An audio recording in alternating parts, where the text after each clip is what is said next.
It's time for Twit This Week in Tech. Sam Abuelsamid is here out from Detroit to show us the latest electric vehicle. Matt Cutts, administrator of the United States Digital Service, and Iain Thomson from the Register. And there is so much to talk about. Facebook is down, Mark Zuckerberg is out, engineers lack ethics, and Psychedelic Warlord 2020. It's the new bumper sticker. All coming up next on Twit. Netcasts you love. From people you trust. This is Twit.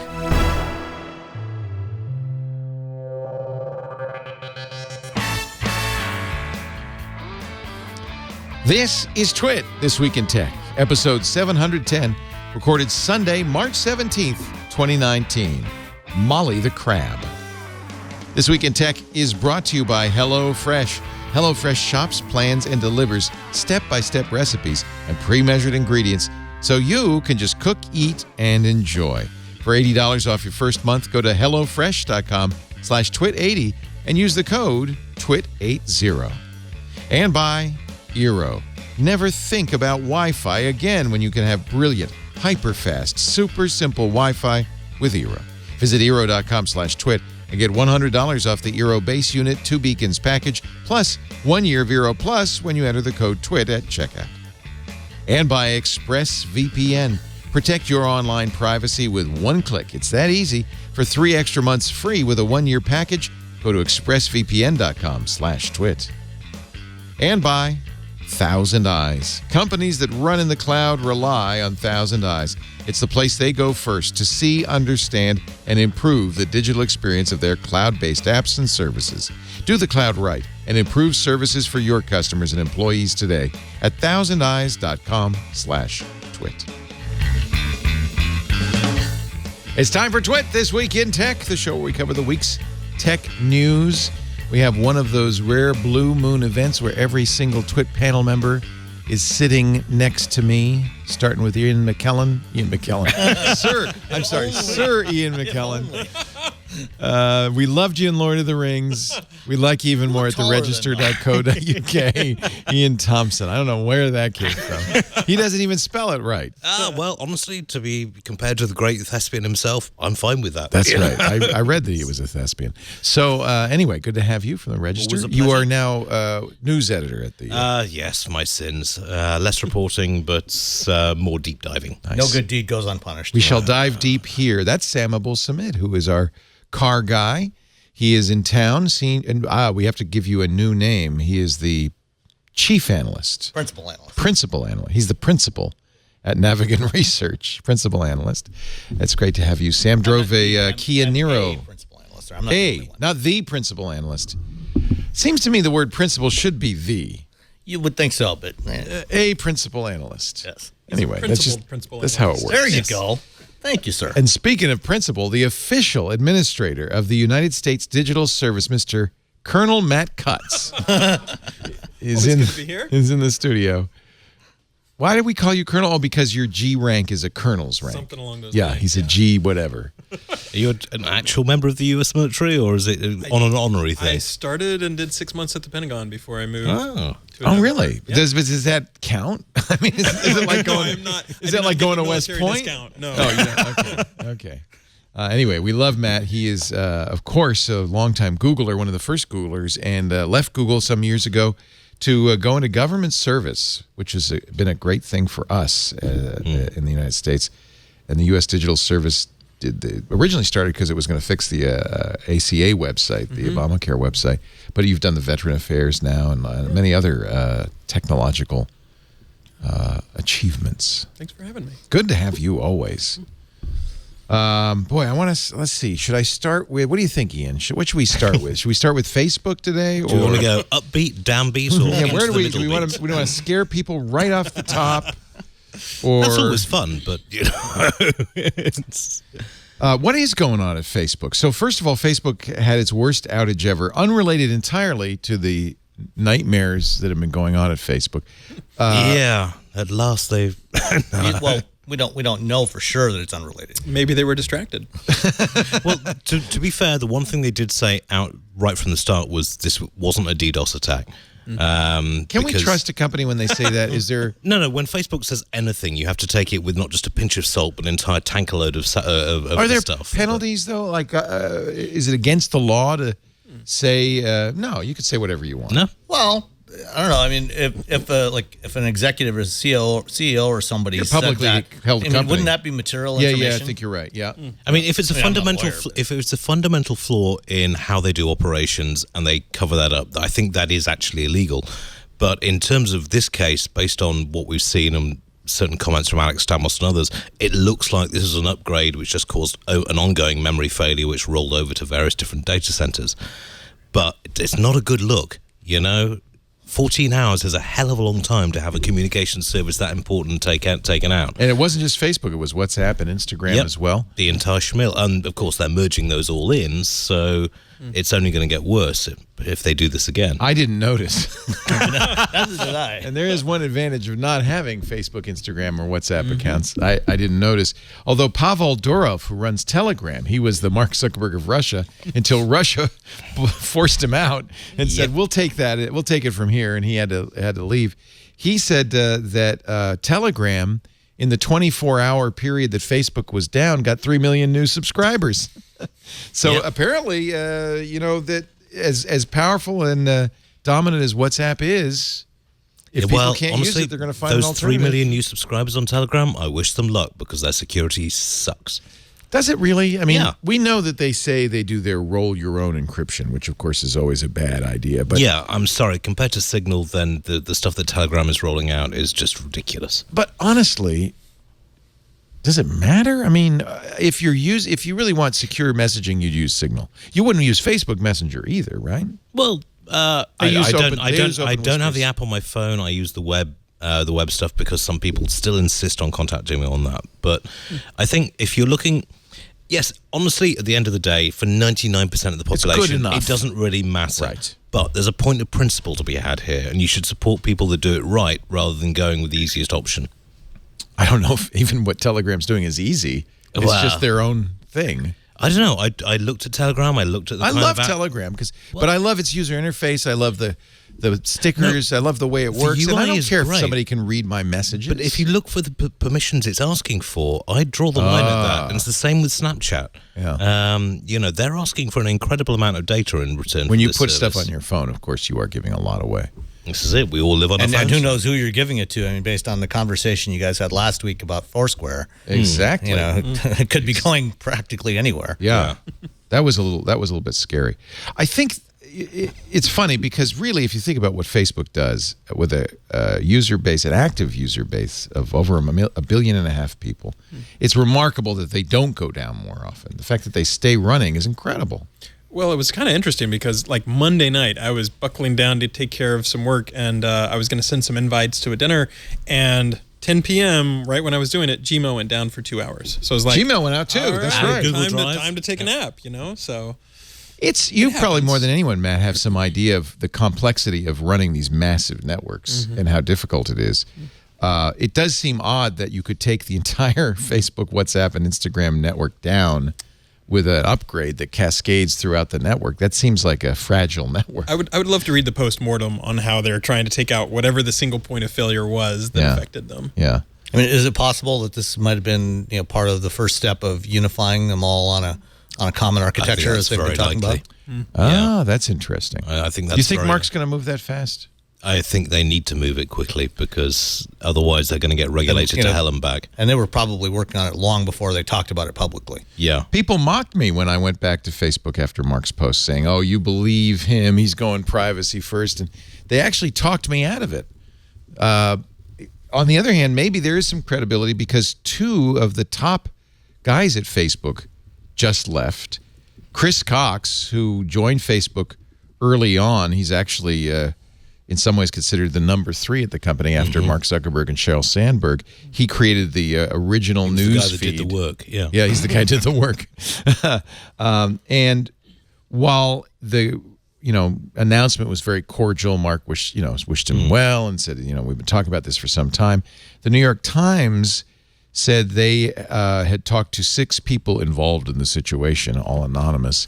that the differences between Cox and Zuckerberg stemmed from Zuckerberg's asserting control over its company and its apps, Instagram, WhatsApp, and Facebook Messenger, rolling out that plan to a single privacy-focused platform. And that was something Cox apparently vehemently disagreed with.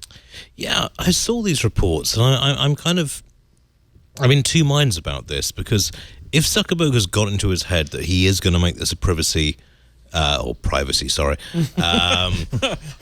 focused communication system, he's made some good buys in the last couple of months. He's got people from the EFF on board. Really? He hired Nate Cardozo from the EFF to handle the encryption for WhatsApp. He's hired a couple of people, I think another one from Access Now, I can't remember the name. But if it's looking like this is serious, this could be a very, very good thing. But I'm always tricky with anonymous sources. Hell, I've used them myself. But, I want to see how this plays out, because there's been a lot of staff movement at Facebook in the last 18 months to 2 years. You can read between the lines in Chris Cox's blog post about his departure. He says, quote, "As Mark has outlined, we're turning a new page in our product direction. This will be a big project, and we will need leaders who are excited to see the new direction through." So apparently he was not excited. I'm not excited. I'm leaving. Now, remember, these guys are billionaires. There's no, honestly, if I were a billionaire, I might have to think twice about sticking around, especially in the face of a complete product redesign. Although the other departing executive is Chris Daniels, who was a longtime Facebook executive who was brought in to replace Brian Acton, of the guy who created WhatsApp. When he left late 2017, Daniels took over on WhatsApp, so he's only been there for a little while. Daniels didn't post any reason for leaving. With Cox's statement, it was notable in that it said very little in terms of what the direction was that he objected about so much. But at the same time, the guy's made his money. It's not as though he's post-economic now, so it's just like, take a couple of years off, take a look around as what's coming up. And Acton, who of course made billions off the Facebook acquisition of WhatsApp, he and Iain Coombs sold WhatsApp for $19 billion. It actually depends on this Facebook stock price, as much as $22 billion for one app. Acton was speaking at Stanford this week and told the Stanford students, "I didn't want to sell WhatsApp, but you don't have the choice when you take investors. I was a minority stake. I had to do the right thing for our 50 employees and for the investors. I really didn't have a choice of selling to Facebook. I wasn't happy about it, but that's the way it is." And he blamed Wall Street. He said, the reason we've got surveillance capitalism and companies like Facebook digging deeper and deeper into your private stuff is because Wall Street's demanding those kinds of growth numbers and those kinds of income numbers. And he said, you should delete Facebook. He says, it's not going to get better. This is the guy who has billions of dollars from Facebook. You should delete it. Yeah.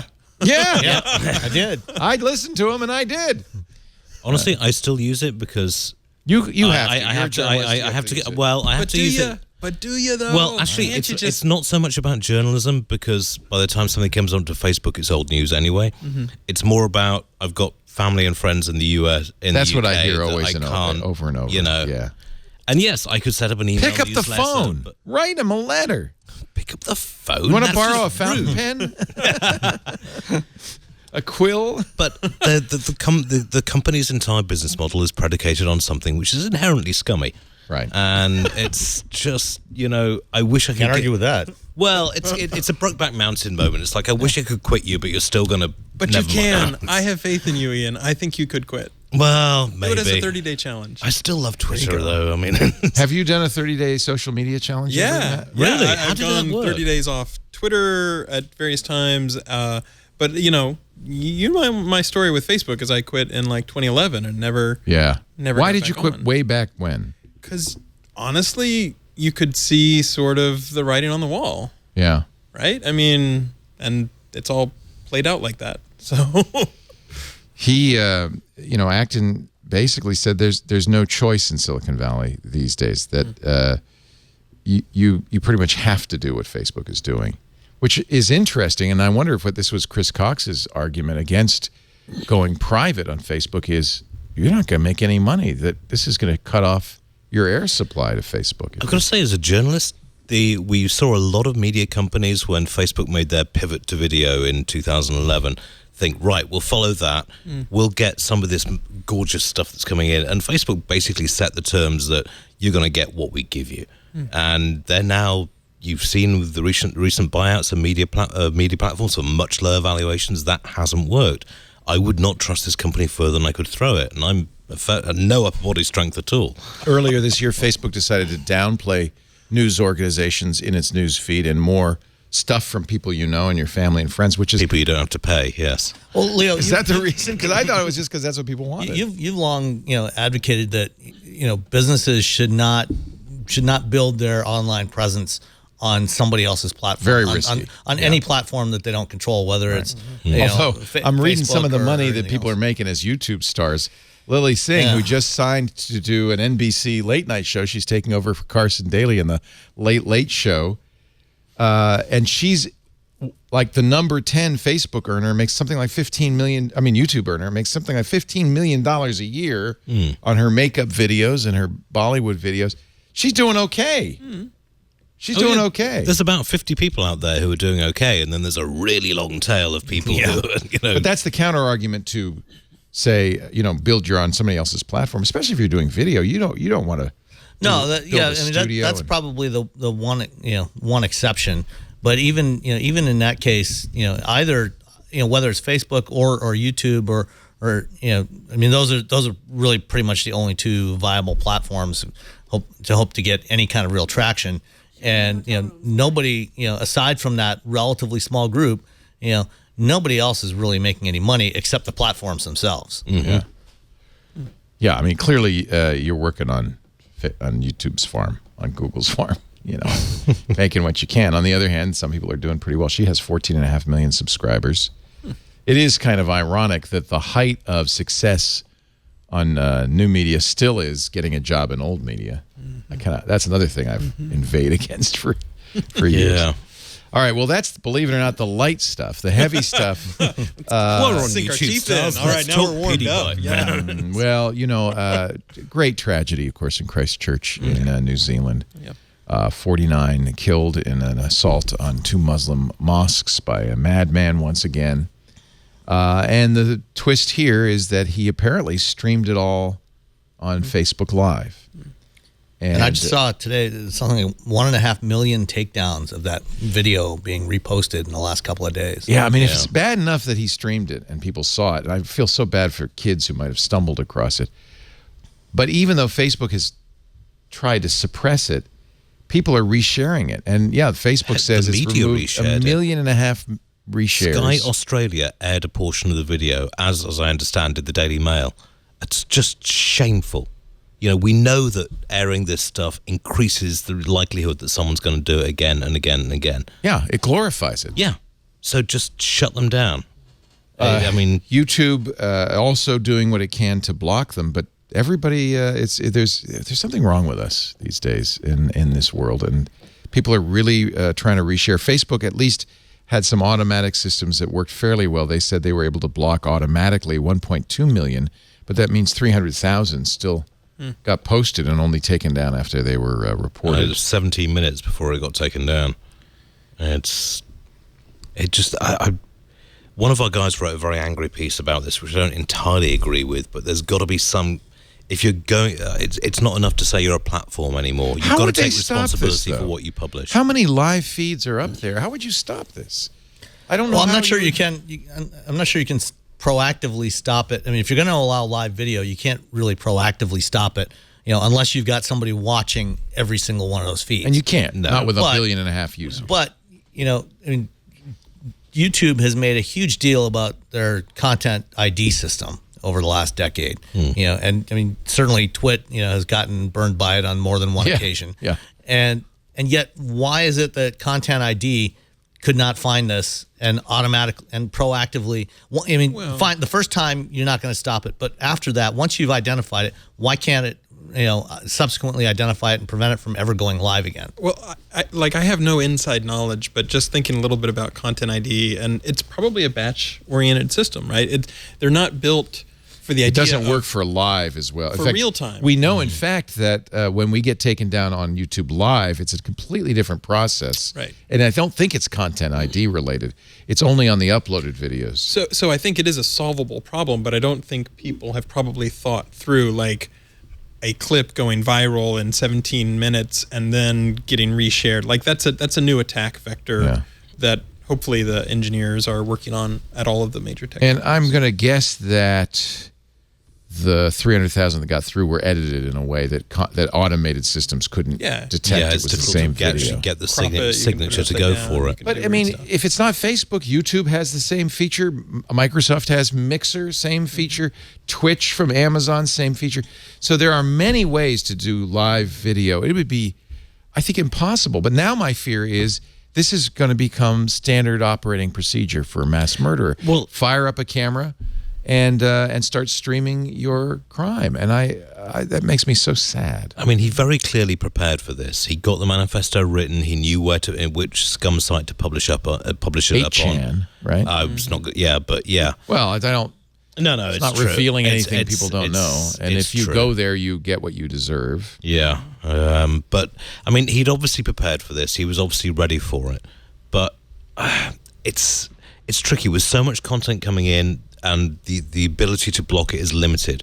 But I find it difficult to believe that a company which in its last 3 months boasted a $6 billion profit can't devote some kind of work towards that. I just don't know what you would do. I don't know. I think this is probably the first time that, like, could someone have anticipated this? Should they have anticipated it? You can talk about that. But I think this is the first time we've really seen, like, dystopian science fiction in this particular manifestation. And I think probably people at different tech companies are thinking right now about how to prevent the next generation of that. And so, fast forward 3 months, I think there will probably be better facilities, faster facilities, near real-time facilities. It's, but then the scary thing is, yes, people will go to different platforms. If Facebook or YouTube do well, they'll go to plenty video. of places to do it. They'll go to Twitch. Yeah. Is there? So Tolly in our chat room asks an interesting question. Is there any place online for videos like that? There is some historic value. He talks about World War II footage and so forth. I don't think so. Honestly, what's about the public's right to know or need to know and that kind of thing? There's a very big difference between what the public wants to know and what the public has a right to know. It's well, a prurient not only that, but it's one thing to know that this event happened, but do you actually need to see video of it? Does anyone actually need to see video of it? It's record what happened in written form. It's a snuff video. Yeah, there's no need for anyone to ever see that again. And yet there is in fact, Reddit had to delete 2 subreddits devoted to gore and death videos because they kept getting posted there. Yeah, this is something we want as humans. It's a very sad thing, and I think you nailed it. There's 2 problems. Of course, there's a problem of a kid seeing it or people who shouldn't be seeing this anyway. It's the worst kind of violence porn. But there's also this issue of glorifying actions like this and encouraging actions like this. Absolutely. And we know that does have an effect. But I think coming to your point, there is a reason to record some stuff. When the Allies opened and the Russians opened up the camps in the Second World War, they wanted to record that because they genuinely didn't believe that people could believe that something like that had gone on. Had they not seen it with their eyes. That's a good point. But at the same time, with something like this, it was clearly designed to be used on social media. The fact that some people in the media used it and the fact that people are willing to share it does not make up for the fact that we should not be sharing this kind of material. I mean, it's really more propaganda than it is reporting of what happened. Yes, exactly. I mean, this is what... Because it's designed to inspire others to do the same. Exactly. This is what the shooter wanted to push out. Do it? So why do his job for him? Yeah. It's the same with terrorists. Why be terrorized by terrorists? That's what they want. You just say 2 out of 10, try better next time and get on with your life. Anyway, it's sad that we have to talk about it. I don't think you can blame Facebook for this. I think you're right. It'd behoove every company to try to figure out if there is a way to block it technologically, but I don't think there's going to be, and I don't think you can blame a company when this misuse happens. And it seems to me Facebook did as best it could do, which is take it down as fast as they could once they found out it was going on, and then block it as best they could. And what really is sad to me is how many people were trying to reshare it. If you do that, then that's just depressing. That's it, Bloomberg Business Week's cover this week features Mark Zuckerberg. Could he look any less like an android at that point? He looks just like Data. I don't know if they washed his face out a little bit. This is, of course, a picture from him from his congressional testimony. The title is The Apology Machine. Facebook says it cares. Is that enough? And then we see Mark's JavaScript code. Switch public apology, case empathetic, set vision, make eye contact, delay, then speak, I am sorry, core temp, current core temp times 1.05, duct control, tiers 2, delay, then wipe tier, return null, default, return user harvest version 6772B3. I love it. You do want to meet the art editor that did that and shake their hand, because that was just a work of genius. Oh, my goodness. If you don't see it now on our video, if you're not watching the video stream, you might want to look for Bloomberg Business Week on a newsstand. Oh, wait a minute. There's no more newsstands, are there? Oh, you sweet old-fashioned thing. Go to the airport. Yeah. It is the last place you could buy a magazine, isn't it? They still have some at drugstores. Really? Yeah. Yeah, I used to go to the drugstore. It's a much smaller magazine. rack now than it was 5 or 10 years ago. But it's interesting though, because I remember going to a holiday party at Google in 2006 or 7 and talking to a couple reporters who were like, "No, you don't understand. Google's going to be the bad guy." And I'm like, "No, that's impossible. We're the good guys. We're organizing the world's information and making it universally accessible and useful." And it's inconceivable. And then at some point you see the memes start to generate, wait, are we the baddies? So I think one interesting thing is it is important to note that I think there are a bunch of people at Facebook who are trying to do their level best to do whatever their job is, whether it's connect people or create community or whatever. So I think a cover like that is a really interesting wake-up call for people to realize, especially in Silicon Valley, the wonderful golden days of before where everybody looked as tech as saving the world is not the same world that we have today.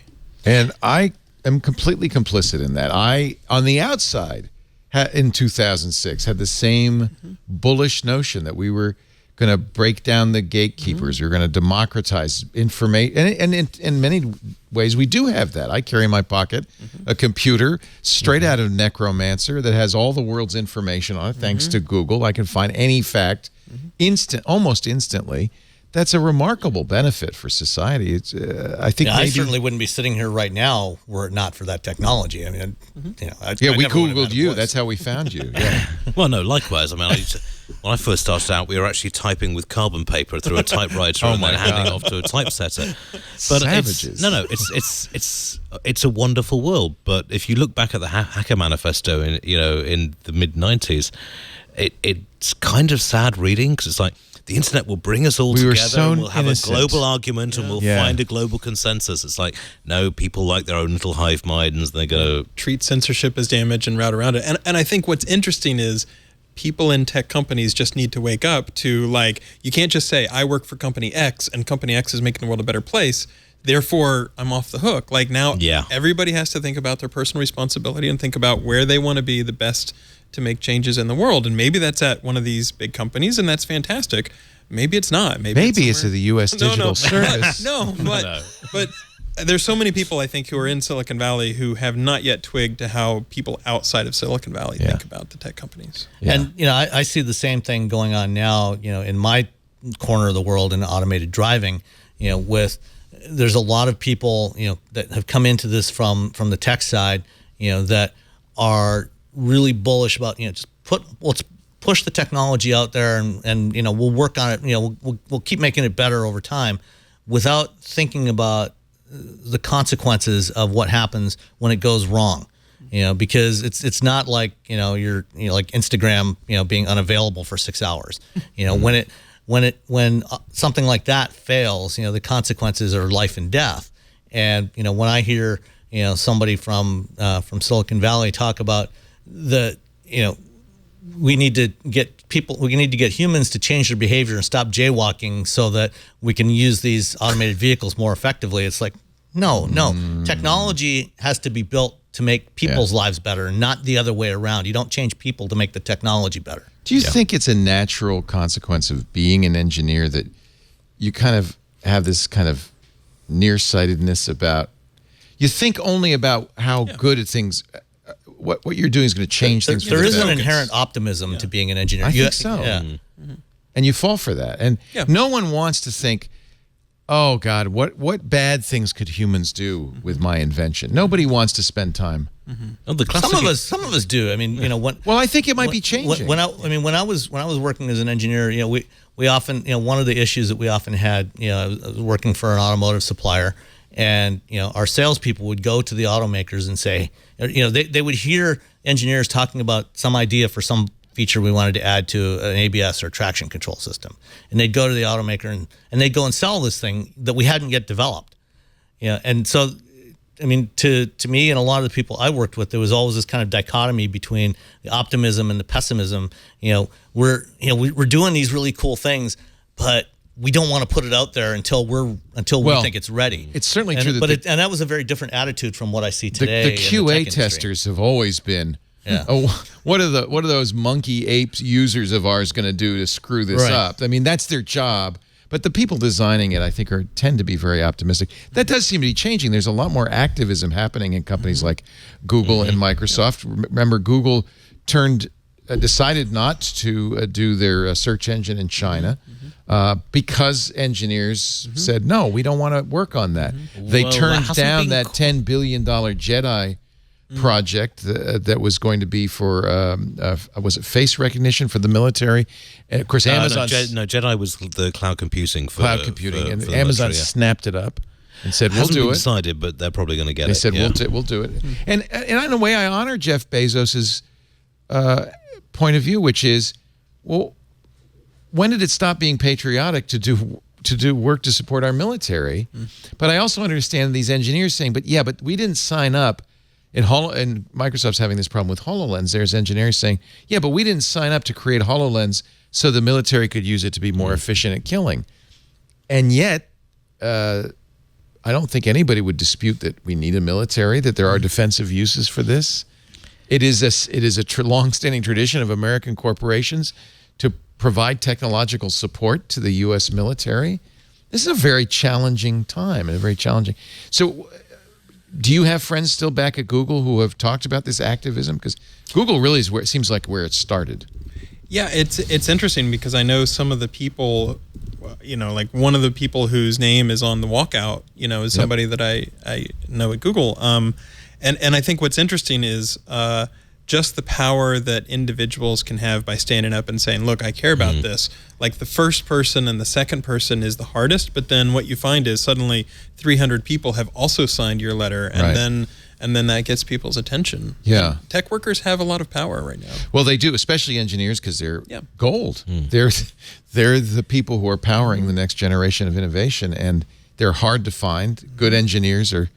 it's a very competitive environment. And we've also got a long tradition of, conscientious objectors. You can do good things for your country without necessarily being involved in, the military, the fighting part. And yet, most of the technologies we use today, were funded by military research, including the internet, and ultimately for purposes of national defense.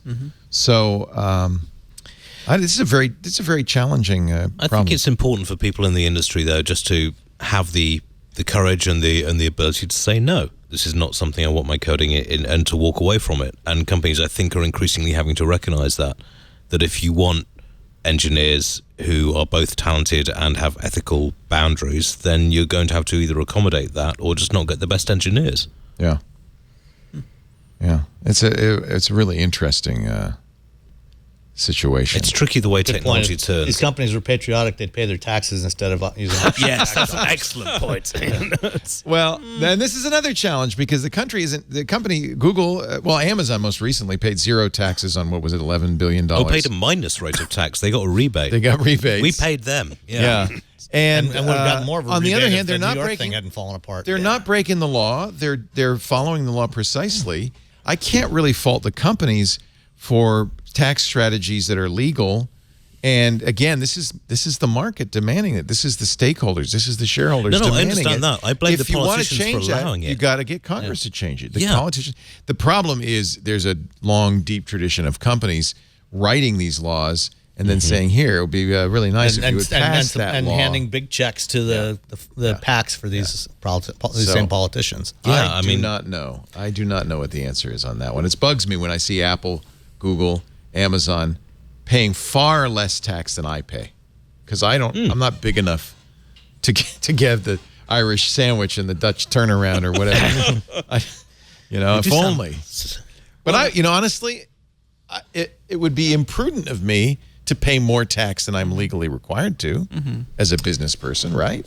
Yeah, I'd put more weight on trying to figure out how to create, a better ecosystem or better policy or better rules or a more level playing field, such that companies are going to respond to their incentives, and they're going to respond to shareholders saying return as much money as you can. Absolutely. So I'm going to take every deduction I'm entitled to. That'd be nuts. I'm not going to make donations. I understand that, but at the same time, you need a framework in which people are paying their fair share. And it is only fair that if a company like Amazon, which benefits so greatly by being in the United States, Amazon couldn't function without Amazon couldn't function without the U.S. Postal Service. Right.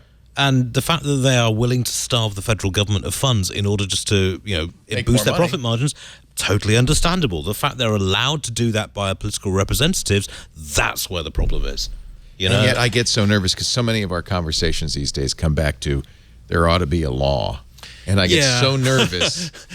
And you work in the government, there's a lot of the policies you make now don't always look as good 10 years down the line. But I will say one thing that's interesting is Republican Will Hurd was at South by Southwest and was talking about how many technical people are in Congress, and I think he said that it's 8 people who have a technical degree. Didn't they have a panel there where there were some politicians that acknowledged that we don't know enough about this stuff? Yeah. Will said, yes, we're dumb about tech. Yeah. And he's one of the ones who does have a computer science background. Well, no, I mean, we saw this at the Facebook hearings with that. I think it was a senator holding up. It was like, why am I getting so much spam on this? And it's just like, that's not one of our phones. We don't make that fun. That was the Google. I think it was Steve King from Idaho. Yeah. Right, yeah. A real winner. Yeah, that's... He's Iowa. Steve King is Iowa. Oh, yeah. Okay, Steve One King. of the I states. I don't know. Guys whose birth certificate should be over. Let's take a little break, because there's a lot more actually in this arena to talk about, including Beto O'Rourke's membership in the cult of the dead cow. Oh my goodness. My favorite tweet on that was, this is like finding out Bernie Sanders was a founding member of the Wu-Tang Clan. I gotta know more about that. Elizabeth Warren's call to break up all the big tech companies. We could talk about that. Elon's been up to no good on Twitter. I don't know if it's no good or the usual. He's got a Model Y, and he's also in trouble.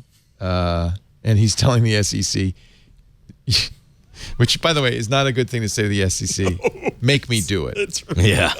No, you can't make me. You're not the boss of me. Yeah, that doesn't work. Let's take a little break. Yes, they are, Elon. They are. I love having Matt Cutts here. U.S. Digital Service is the USDS.gov. They need you. You should get a poster, Matt, where you're pointing at people saying, I want you to serve Uncle Sam hat. Uncle Sam hat in the U.S. Digital Service. You can find out more at usds.gov/apply. And also all the work on the website. It's a great website. All the work they're doing is there. We just launched a new website. You did? Or a new version of our website. So I guess if you're the U.S. Digital Service, dog fooding your own. we need to make sure it's up to date. Do you guys? What do you run on? Oh my goodness! Is that a state secret? No, it's not. We actually had somebody. WordPress.com? Well, yeah, but it's interesting because we had somebody work on a new framework that makes it much. Yeah, the pictures are up to date. It's a little more modern now. I like it. Not to derail. It's very graphical. Yeah, but and there's stuff about the projects that we do. So if you haven't checked out the website, it's got a lot of good. Does WhiteHouse.gov still run on Drupal? I think they're on WordPress. WordPress. Yeah. Good. I'll put that in the ad. It was Drupal in the Obama era, and I thought that was pretty cool. Yeah. But this is not on a out of the box CMS. This is something you guys designed. We've got our own little system, but it's actually relatively standardized. Nice. Node.js, JavaScript, HTML5. What? Come on, give me some deets. I'll be happy to give you some deets after I'll do some view source. Remember myself. Get those webmaster tools out. By the way, has it been a while since you've practiced those skills? It is. By the way, if you do view source on USDS.gov, I'm so sorry you're like trying to get to a. No, I love this stuff. Are you kidding? But if you do view source, we have a crab named Mollie who is our mascot. And this is Mollie with like a lightsaber. Oh, fantastic. I'm unfortunately using some weird Chrome derivative called Brave, and I don't know. It's Chromium based, cool. but yeah, I like Brave. Oh, you're actually. on Brave. You like it? Yeah, I do. Okay. There's Is Control U view source? Is it still? Let's see. Try it. Whoops. No. That was Control Y. There you go. Oh, Mollie. We've got Mollie the the crab ASCII crab. with That's lightsabers. Wow. Too bad you couldn't decide which color you were going to do the lightsabers, but yeah. And I just want to say for the people who are going to say, and this is what our government spends its time doing. This is easy. ASCII art, there's generators. It's simple. You just give them a GIF. Just a little Easter egg for folks. That is hysterical. And you know what? That's excellent. This is clean source. It is clean. Not a lot of cross-loading of JavaScript scripts. No. This is HTML, my friends, hand-coded the old-fashioned way. This is No the Foursquare good stuff. trackers? Wow, this is Hang really... on, we're in California. That means it's artisan. pretty clean. This is amazing. It's good stuff. This is like the way it used to be. Holy cow. Nice CSS, very clean and beautiful. And it's modular, so we can check stuff in with Markdown into like GitHub, and it will automatically create new web pages for us. Wow. So you we're use Google Analytics, which we're happy to see. That's nice. eating our own dog food on. Wow, this is really I don't even see any weird JavaScript being loaded in. Very impressive, Matt Cutts. All the people who worked on our site. USDS.gov. View the source. Luke. Our show today brought to you by my dinner the other night. Oh, man, I did some pork tenderloin that was just delicious from Hello Fresh. Hello Fresh offers home-cooked meals made simple. You do the cooking, but they do all the hard stuff, the meal planning, the shopping, even the prepping. It's like having a sous chef in a box. Then you open up the box, and I love the way they package it. It's in little brown paper bags. Everything you need is right there.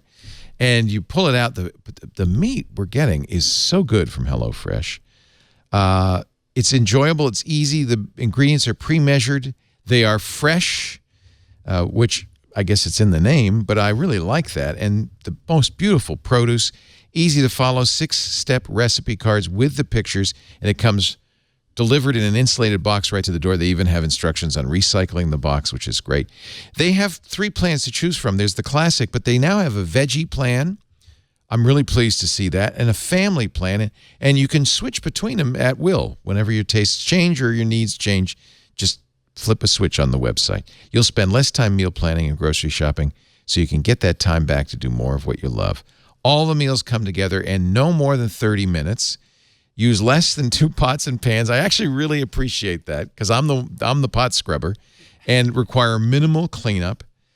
And they have, by the way, for the family plan recipes, picky eater, kid-tested and approved recipes your kids will love. HelloFresh's dinner to lunch, 20-minute meals, gourmet and one-pot wonders. These are all special menu features that you can try. Make deliciousness part of your week. Get out of that recipe rut and start cooking outside of your comfort zone by discovering new, delicious, making me so hungry, delicious recipes right now from HelloFresh. And boy, do we have a deal for you. Get $80 off your first month, but you have to go to HelloFresh.com/twit80 and use the code TWIT80. That's $20 off your first 4 boxes, $80 total in the first month. HelloFresh.com/twit80. The offer code is TWIT80, and you're gonna love them. They're so delicious. Man, we had pork tenderloin with like a honey glaze. Oh, man, it was good. This is nice. Is this you guys actually sitting around? Yeah, that is actually the U.S. Digital Service. Do you have that fireplace in your office? We do. Teddy Roosevelt slept in that townhouse. Oh, wow. OMG. Yeah. When he was president?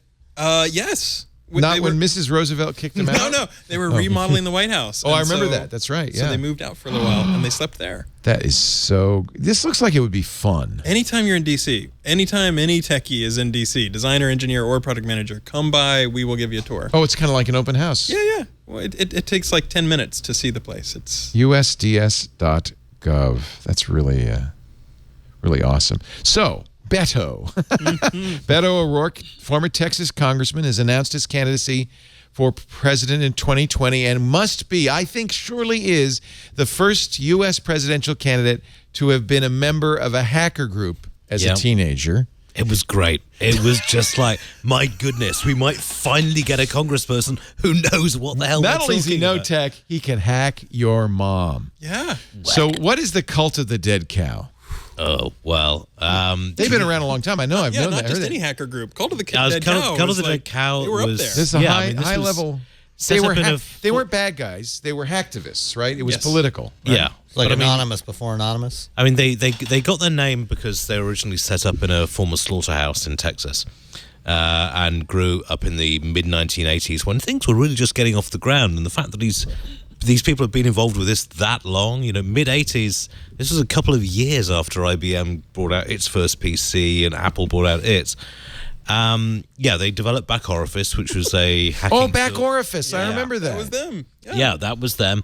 Although apparently Beto was not responsible in any way, shape, or form for that. But Did he come up with a name? Because that's one of the best hacking tools. it is one of the better hacking names. And trust me, for journalists at the time, I wasn't in the trade then, but when that came out, it was just like, dun dun dun, wagons roll. I remember talking about it on Screensavers. Are you kidding? Yeah. Yeah. Apparently his handle was Psychedelic Warlord. Yes. Good handle. Good I could see that on a bumper sticker. Psychedelic Warlord 2020. Yeah, oh boy. But at the same time, so many members of the Cult of the Dead Cow have actually now become mainstream technologists, and this is the way the industry works. I mean, Steve Wozniak and Jobs they were ran selling their- blue they- boxes. They were selling blue boxes. Gates was dumpster diving. Michael Dell was dumpster diving. There's a long tradition of this sort of getting involved with the slightly seamier end of things. And before to going me, legit. the real bona fides come from the fact that he ran a BBS on his Apple IIe with a 300 baud modem called Taco Land, which was a punk music BBS. That's street cred. Yeah. I think that shows he does know technology. Is it going to be an issue though with the electorate? Is this something that opponents could use against? What if he's running against Mr. Grab Them by the Pussy? That would be a tough one. The good news is he's not the 400-pound hacker in your mom's basement. No. But hacker is not a word you want to have attached to a presidential candidate in most cases. Or maybe times have changed. Maybe it's a Neither new was world. Con Man. Maybe hackers did that. I was going to say, I'm sorry if you've got the current supporters of the current incumbent in the White House getting on someone's back about being a hacker, you've really got a skewed sense of priorities. I don't. I think. Frank, I think being in a hacker group in the 1980s is probably the least of Beto O'Rourke's problems. I mean, in 6 years in Congress, he didn't really do anything productive. So, I think anybody that's going to make a case against Beto O'Rourke, there's a lot of other things that they could bring up that are far more relevant than his involvement in the Cult of the Dead Cow. But it is a headline grabber. Oh yeah. And I think a lot of Americans would be kind of nervous when they heard that. Right? I don't know. I think certainly maybe a lot of older Americans, but I think the new generation. The people who are going Is to it be nervous good with about millennials? it probably aren't going to vote for somebody like Beto O'Rourke anyway. Anyway. Yeah. Okay. I mean, good for millennials. Beto I don't says, know. and his old friends say, his stint as a fledgling hacker fed into his subsequent work in El Paso as a software entrepreneur, an alternative press publisher. Then he ran for city council and Congress. California's own governor, Jerry Brown, had sort of similar beginnings. Was he a hacker? Well, he wasn't a hacker. No, he wasn't a hacker, but he got Was involved he in Fairlight? What is he that? got involved in a lot of the old publishing stuff. He was and a the rest of member it. of Woo Woo, I believe. No, I'm just kidding. Yeah, no, of course. And that's what's going to happen, of course, as generations change. I mean, it used to be the kiss of death to say you'd inhaled. Yeah. Not anymore. I don't think that's... So it's interesting. I think to have tech savvy is probably a plus. More important than for not. a lot of folks, and it's interesting that I think that's definitely tech savvy to have been in the Cult of the Dead Cow. And if somebody were to make it an issue, all you've got to do is create an ad, describing what you just talked about, with Jobs and Wozniak and Michael Dell and all these other guys, and what they accomplished, and starting off as hackers, And out of the garage and into the White House. Yeah. The Beto O'Rourke I like story. I mean, I think that in that case, that kind of context, it would actually potentially be a real positive and a great way to respond. It is interesting that as we're still, 18 months or more away from the presidential election. We've got more Democratic candidates, I think, than there are voters. But it's interesting how, in order to jump ahead of the field, candidates are saying some pretty interesting things. Elizabeth Warren suggesting that at South by Southwest that Google, Microsoft, Amazon be broken up into constituent parts, and then later Nilay Patel got her to say Apple should be also broken up. That seems to be more. We've gone back and forth on the shows about this, but it seems to be more a way to get your face in front of people, get your ideas in front of people, than a real proposal. Well, I looked through Elizabeth Warren's proposal, and I've got. Huge amount of support for Elizabeth Warren in a lot of areas. She's done some fantastic work, but I think in this one, it's more about getting publicity than it is about getting making a serious proposal. And I'm just amazed that she did it, because this basically kills her with Silicon Valley. These proposals, and there's a lot of money coming out of Silicon Valley for Democratic These proposals were candidates. not well thought out. Yeah. And I don't understand why she put such sort of half-hearted stuff out. I wonder if she believed, and she may be right, that they were timely. That you can afford to lose Silicon Valley at this point because the broad base of American people has had it up to here with Silicon Valley. I don't think we're quite there yet. And also, Silicon Valley in Washington is probably the largest lobbying group now, apart from maybe pharma. You're the expert on this. The expert, you live there. So. To be fair, I don't think that... I think that's maybe an advantage, is not to be beholden to political action.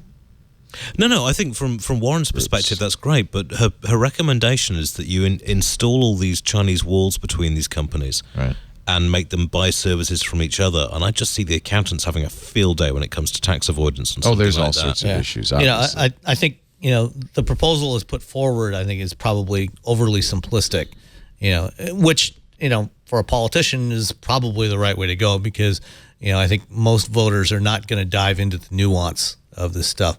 I think that there are some aspects of what she's proposing, and I think there's definitely some room for separating some of these businesses. I think there's definitely some things that probably should be done. I think kind of the sweeping approach that she put forward in that proposal is kind of going overboard and doesn't address a lot of those nuances. That's actually my biggest problem with it, is it distracts from what really needs to be done. Yeah. Which is some serious private privacy regulation. Absolutely. Like, for example, if you separated Google search from Google's advertising business, what the hell is Google search? I mean, how's it going to survive as a standalone business? Yet it's always bothered me that Google has acquired content companies like YouTube. I mean, I think, I've always felt like, and I'm sure in the early days, in fact, I remember Larry Page's first presentation at Google where he said we can't ever take advertising because it would necessarily pollute our results. I think in the early days there was always the feeling that search should somehow be a priesthood, should be above the hurly-burly of commerce, so that it can provide a reliable source of information. It's hard to support it economically. I'm taking off any official hat. Not a Google hat. No Google hat. No government official hat either. This is purely my personal thing, but it's interesting because the stuff that was in the post by Elizabeth Warren's team mentioned Waze and DoubleClick, and that's interesting. But the specific link that they pointed to was an article in the New York Times by Charles Duhigg about Foundum. Which was ridiculous. That was absurd. And I dealt with web spam-related stuff. Yeah. This is a shopping site that went after Google. Claimed to be a competitor. You put us out of business. Right. When in fact they put them... So I speaking as a web spam person with that background, I have a pretty good idea of what happened there, and I feel that's a misrepresentation. So I kind of the Prendalore of search. I'd hate to base a policy proposal on that specific instance. Yeah, in fact, I think a lot of people, including Ben Thomson at Stratechery, pointed out the mistake that there was numerous historic mistakes, which actually worry me a lot more in the Medium post. Here's Ben's post, Where Warren's Wrong, and he specifically points to that Foundum article as being not a good precedent for why to break up Google and what to do with Google. I mean, that said, there is an argument to be made. It's something the tech industry has done for many, many years, and in fact every industry does, is buy up your competition. And we've seen this with Facebook and WhatsApp and Instagram. You buy up the competition, you lock it down. Cisco was famous for this in the 90s with other networking companies. I do feel if you're going to get proper free market competition, you've got to stop large companies from dominating the market. You've got to have a competitive environment. But it's also super interesting that Facebook has deliberately pursued a policy and like do things like their apps so that they can spot the newer stuff coming up before it goes completely viral. Like, it's an interesting strategy as a company to say you can wait until you hear about it on Reddit or read about it on Slashdot, or you can install apps that watch where the teenagers go or where whoever, such as you can see the next property and then make a strategic decision. Do you want to buy against them? Do you want to buy them? Do you want to compete against them? All that sort of stuff. This is it. I'm curious as to what they're doing with basically with Snapchat. They seem to have decided not to buy it and just to basically copy all of their stuff and which is a perfectly valid way of doing it. That's how IE3 got popular. But it's you've got to have regulation for a free market. It's just one of those things. I'm sure you were gratified, Matt, by Tim O'Reilly on this South by Southwest panel, pointing to how Code for America, which is kind of the spiritual successor to the U.S. Digital Service, really helped California get its online food stamp application working better for users, and how the relationship between government and Silicon Valley is a really important one, and that there's a real opportunity there, and that you have to pay attention to it. Code for America created this app, but it was a lot of work to get even one city to sign on. But once they did, he says, more cities and later the entire state did it. And now they've built a front end for all of the California food stamp applications. It was interesting because the last time I was out here, when I was on This Week in Tech last time, I got to drop by Code for America's offices. They've just moved to new offices, and Dave Guarino and talked to the people who have worked on Get Cal Fresh, and it's very much like the first few counties, they just hacked in all sorts, like Selenium, like pretended to be a web browser, just all these awful ways. But then you prove that out, and suddenly you start to get the momentum. And it's not you cannot minimize the amount of work it takes to prove out the point, but to see how much momentum that's gotten now is just inspiring. Do you think there are more and more people in Silicon Valley who are, as Tim O'Reilly says, post-economic, they've made their money, are looking to do this as a way to give back, but also to make government work better? Yeah, I mean, if you're a Facebooker who's been there for years, if you were, at Airbnb, or there's a whole wave of IPOs coming, and there's going to be a whole lot of people who are asking themselves, do I still want to live in San Francisco, or do I want to pursue something new? And it's going to be a boon for you. Maybe. I hope. I'm going to keep my fingers crossed, because there's also stuff happening at the state level. California is doing a lot of interesting things, all the way to Massachusetts, Oklahoma, Connecticut. This is really the story of tech in general, is the good and the bad at the same time. There's the benefit, there's the tragedy, and we're never going to get rid of either side of it. So we got to figure out a way to have it work better for us. Yeah, I mean, but you see, we've seen this in other industries. There was, for me, the most interesting keynote from the RSA show a couple of weeks ago was Bruce Schneier, who was saying basically it's not enough to complain that politicians don't get tech. Tech people need to go into government. It's our fault. Yeah, and make it work. Now, obviously, you can't expect someone just out of college, and in fact, you wouldn't want someone just out of college. But when you've got someone who, your company's just gone IPO, you're maybe not post-economic, but reasonably comfortable, is it going to... A, will it hurt you'd spend a couple of years in government service? And B, from an employment situation, it will make you more valuable. And this is something that Schneier said, was that in the legal industry 50 years ago, the idea of doing pro bono public work was just an anathema. Nobody did it. Now, if you want to be a partner in a major legal firm, you've got to have done that work, and you've got to have shown a commitment. And that's a cultural shift. Yeah. So that's the cultural shift we need to create in Silicon Valley. Yeah, and that interview with Bruce was really fascinating stuff. And there's also this movement towards, they call it public interest technology, where universities are moving towards this idea of like, how do we get people involved? So there's a brand new group called Coding It Forward, where college students actually can apply to become part of the government. And you might say, oh, well, don't they need to have a few scars? But, if somebody's willing to take that initiative, it's a totally different internship. It's a totally different experience. It's not just go to, pick your favorite company for 3 months. I've literally seen somebody who thought they were going to be a biologist, and now they're like, no, I want to work on civic tech and government tech. And we desperately need them there, because there's a huge skills gap. And I think a lot of people who go into tech are fundamentally ethical anyway. There are a few people who are just like, I'm just in it for the money, and you meet them but there are generally people. I mean, we all we want to make the world a better place, but some people really do, and I think that should be supported. And we don't just need these people at the federal level. We need them at the state and local level as well.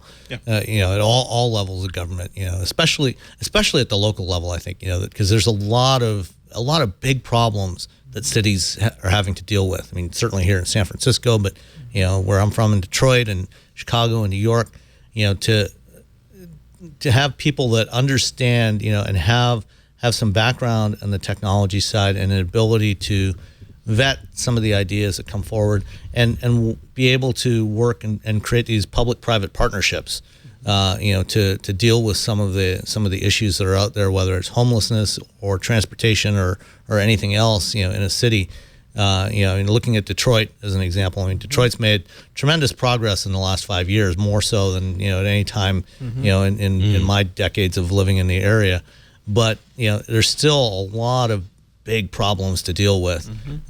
You've got like a lot of big cities. You've got a large population of low-income residents, and they have very different problems that are not going to get solved by just throwing them a smartphone and a Facebook give account. Them an app and just for things like in Detroit, for example, it's estimated that 30 to 40% of the population of Detroit is underbanked or unbanked, meaning they have no bank account, or 40%. And that means they don't have credit cards, they don't have debit cards, which makes it a challenge. If you say, well, if the bus system's not working, you use an Uber or Lyft. Well, if you don't have a credit card, you can't do that. So and that's not an uncommon thing in a lot of big cities to have large portions of the population that are underbanked. And then you go outside of the U.S. to other countries, and in many cases it's much more so. So there's a lot of these things that a lot of the technology that comes out really seems to be aimed at more affluent citizens. And so we've got to find ways to deal to help fix some of these problems of lower income residents, to help lift them up. I think it's very, very important. I mean, if you look at what microbanking's done in certain parts of the world. M-Pesa in Africa, for instance. Yeah. You have a great interview with Bruce after his talk at RSA, Iain. It was a pleasure to talk to Bruce. Yeah, he's a fantastic guy. In fact, his new book, we've been trying, haven't we, Carson? We had him booked, but I think it fell through to come on Triangulation to talk about his new book, which is called Click Here to Kill Everybody. We actually did have him on Triangulation. Oh, we did? I missed it. It's an excellent read. Jason got him. Interviewed him. Good. Security and Survival in a Hyper-Connected World. Yeah, I guess the date we had set for me to interview him fell through, but I'm glad we got him after all. His last thought, which is really good and a great question, you asked if the internet was going to fracture globally, and he said it's already fractured in three broad pieces. There's the EU. They're the current regulatory superpower, and he pointed out how GDPR is actually going to be beneficial globally. Oh yeah, the knock-on effects, because you're not going to write different software for different countries. Well, it's interesting. Certain media publications just blocked European users, and you're just like, wow, you're on a highway to hell that way, aren't you? Just grow up and deal with it. Well, on the other hand, if they pass Articles 11 and 13 in the new Intellectual Protection Act, that's going to give Intellectual Property Act. That's going to give us a lot of difficulty on this show, because all we do is comment on other people's work. I know. I would be violating Article 13 right now. Talking about we always give you a pass. Good. He also says that, so that's the EU. There's also totalitarian countries like China and Russia, which use the internet for their own purposes, for internal control, social control. And then he says there's our point of view, our third way in the U.S., which is basically allow the tech companies to create whatever they find most profitable. And what we have is a situation where these three kind of outlooks are warring. I love the concept that he put forward there, and it's just like you've got China, which is turning their social credit system into the stuff of nightmares. You've got Europe, which is trying desperately to be a bastion of privacy and democracy, and then you've got America, which is make whatever the hell you want. But that's always been our point of view here. Yeah. Right? Yeah, I know. It's something my wife is trying to educate me about. And it's worked quite well, I think. For the most part, there's been negatives, but free enterprise works pretty well. the market. It works well for a business proposition. It doesn't work well in a social. It works well as long as there are enough players for it to be a real market. And there need to be checks and balances, and that things like antitrust action. And you're right, we can't only make technology for the affluent. We have to make it work for everybody. So there are societal pressures that will keep it in certain lanes. But at the same time, free enterprise is clearly the best economic engine anyone's ever seen. Am I wrong? For building businesses, yes. Trying to run a society on free market terms, however, well, this is a pretty affluent disaster. society. We've done pretty well. I mean, it's not that we've eliminated poverty. No, in fact, it's getting worse at the moment. Yeah, I mean, if you look at it in aggregate, yes, it's doing well. But if you look at how a lot of the population is faring, just take a walk down any street in San Francisco. It's not perfect, admittedly, but. And I'll quote Steven Pinker on this. It's whenever we talk a lot about the negative, we can't forget that we are still on balance.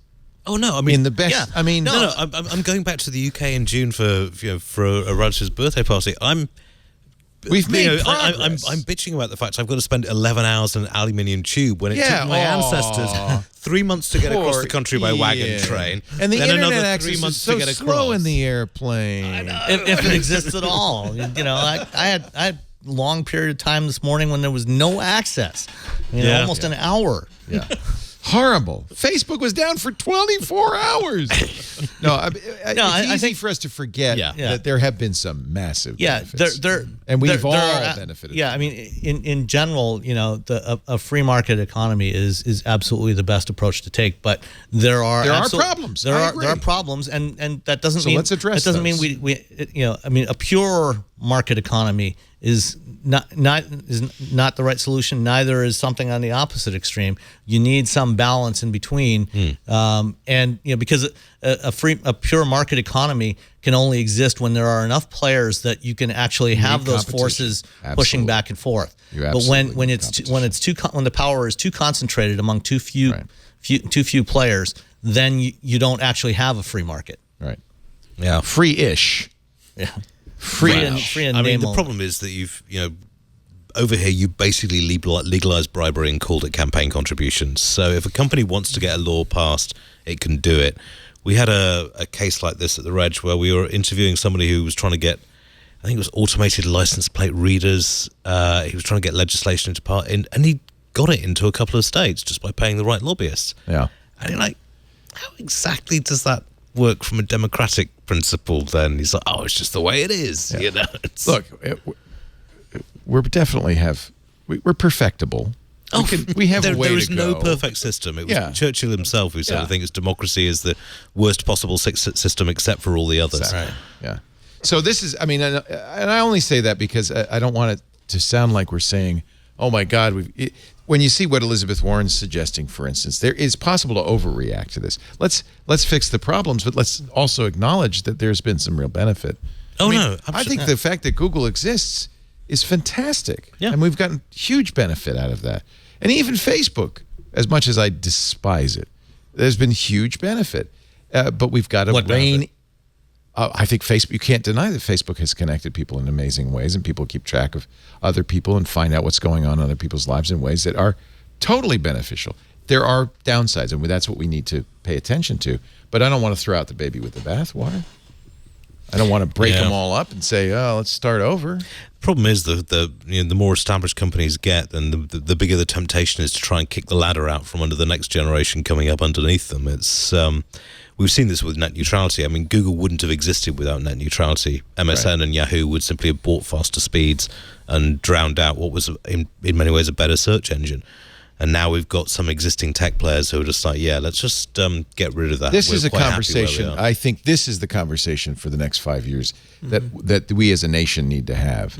Absolutely. And it's an important conversation. And there's no correct answer. There's no obvious answer. But nobody's got it all right. But we've got to figure it out. All right, let's take a little break. And then, I don't know.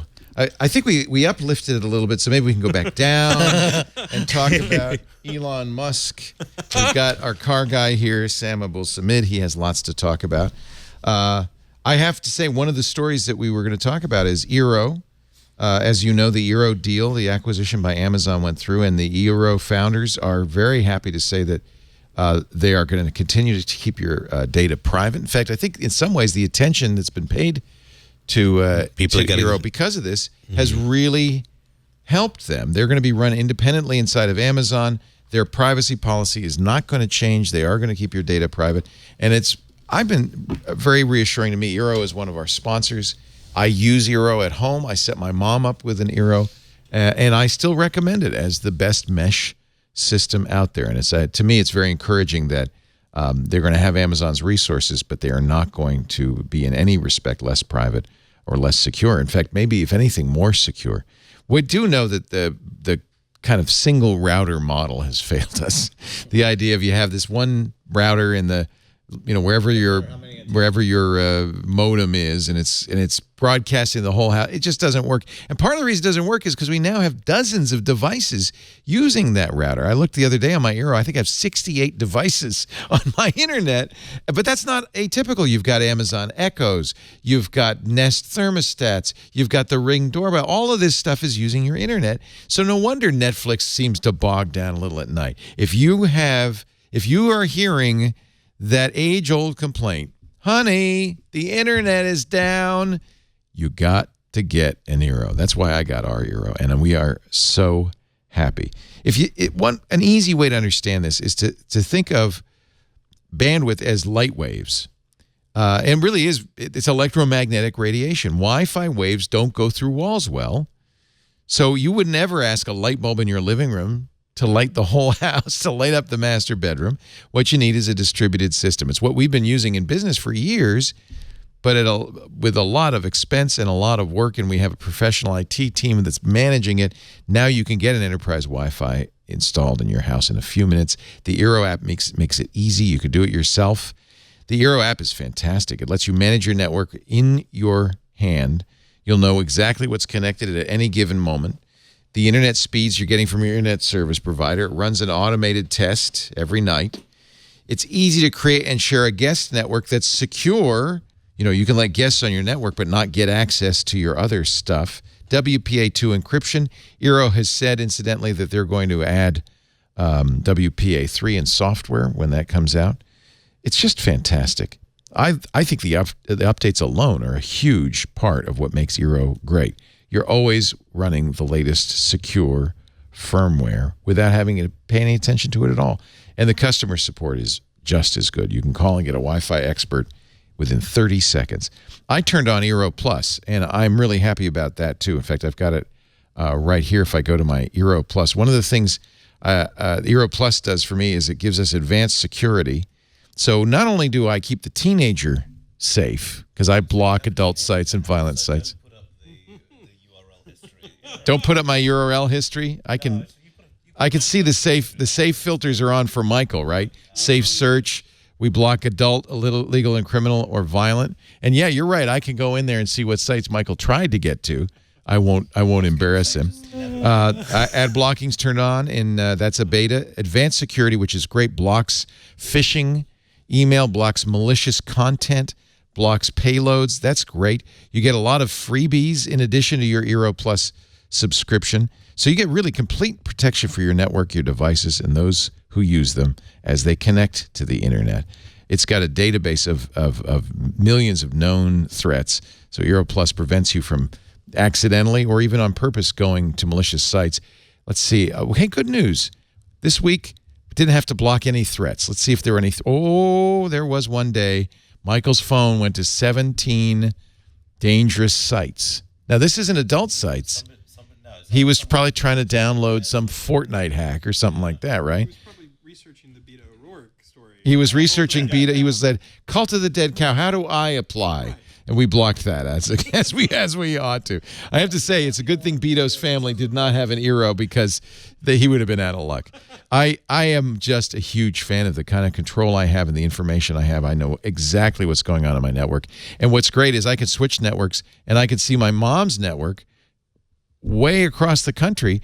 And if mom has trouble with her internet, See, she's a little bit simpler network, 6 connected devices.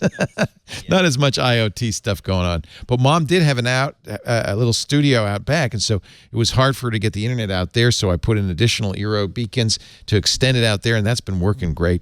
I just love the Eero. Never think about Wi-Fi again. Get $100 off the Eero base unit. That includes 2 beacons and a year of Eero Plus. $100 off when you go to eero.com/twit and use the code TWIT at checkout. eero.com/twit. The checkout code is TWIT.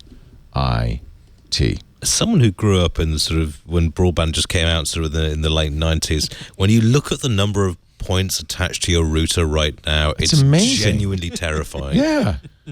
I actually ended up setting 2 networks up in my house. I have a Comcast Business and Comcast Regular. Yeah. I have a lot of Wi-Fi flying around. I can't believe it works, to be honest with you. There's a lot of credit goes to Eero. It's magic. We don't have any home automation stuff in our house, and it's just me and my wife and the dog, and we have 18 devices. Wow. I think I'm 16. Wow. Yeah, you see, I refuse to have any of those sort of the and the Google Homes in the house, but it's still we've got a Sony Google smart speaker, but you got to have a smart scale, right? I have 2 smart scales. I have one which I put the thing on top of the scale and manually do it. You should see on my desk at home, I have a Google Home Max, that nice speaker. That really sounds good. On top of that, I have an Amazon Echo Show. On top of that, I have the Harman Kardon Cortana speaker. It's a little tower of voice assistance. Tower of speakers. And and then the Home Hub is on top of that. And then it's fun because they all respond spontaneously to anything. They can all talk to each other. There's always somebody talking in my house. Why did you want? It's quite interesting, actually. A mate of mine who's still single, who's doing the sort of the Tinderella route thing, and he met someone who refused to. They went back to his place, and then she saw that he got an Echo in the bedroom. And was just like, either that leaves the bedroom or I'm not going in it. And it's like, really? Okay, right, And who won? No, I don't. That hardware was out of the bedroom so fast, it's sort of grown wings. I never liked her anyway. Model Y announced this week it's a 300-mile range Model 3 doppelganger, according to TechCrunch, coming in fall 2020. We're 18 months out. The Model Y, Sam, we were talking about that earlier, is based mostly on the Model 3 platform, but it's a crossover. Yeah, so I mean, like a lot of companies, Tesla is basically taking the car platforms they have and elevating it a little bit, and then putting a hatch on it and calling it a crossover. I think it's definitely the direction that Tesla needs to go. If you look at the overall car market, everybody's moving from sedans, and coupes to crossovers. I'm not sure that the particular form factor of this one is necessarily the right approach. They're calling this it's something that can hold 7 adults. As long as 2 of those adults are no more than 4 feet tall and don't have any are amputated at the knees. Because the shape, it's like the Model X. It's got kind of that fastback shape, so it's more like some of the premium European SUV coupes like the BMW M6. Even on my Model X, that third row, it's hard to sit there unless you're fairly compact. I think it's interesting. I didn't know this. You told me that Elon has maxed out his capacity at the Fremont plant, the old NUMMI plant that they bought, and he's going to be making this in Nevada at the Gigafactory. That's what they said during their last earnings call at the end of January. That assumes that between now and the time they launch the Model Y that they can actually sustain the sales pace of the Model 3, which based on what reports we've been hearing over the first couple months of the year, sales are off significantly. It looks like they pulled ahead a lot of sales into the fourth quarter. People wanted to get them. 3 is pretty successful, though, right? It's definitely been very successful in 2018. While it still had the full $7,500 tax credit. That's now been cut in half. You think that's going to hurt? Because the deal is because you get the price effectively went up by almost $4,000. And so that's why they rushed out the $35,000 version. Right. And now they have because if you look at the market as a whole, the shift from cars to utilities, now that they've announced the Model Y, are people going to say, well, I'm not going to bother getting the 3 right now. I'll just wait till next year and get the Y instead.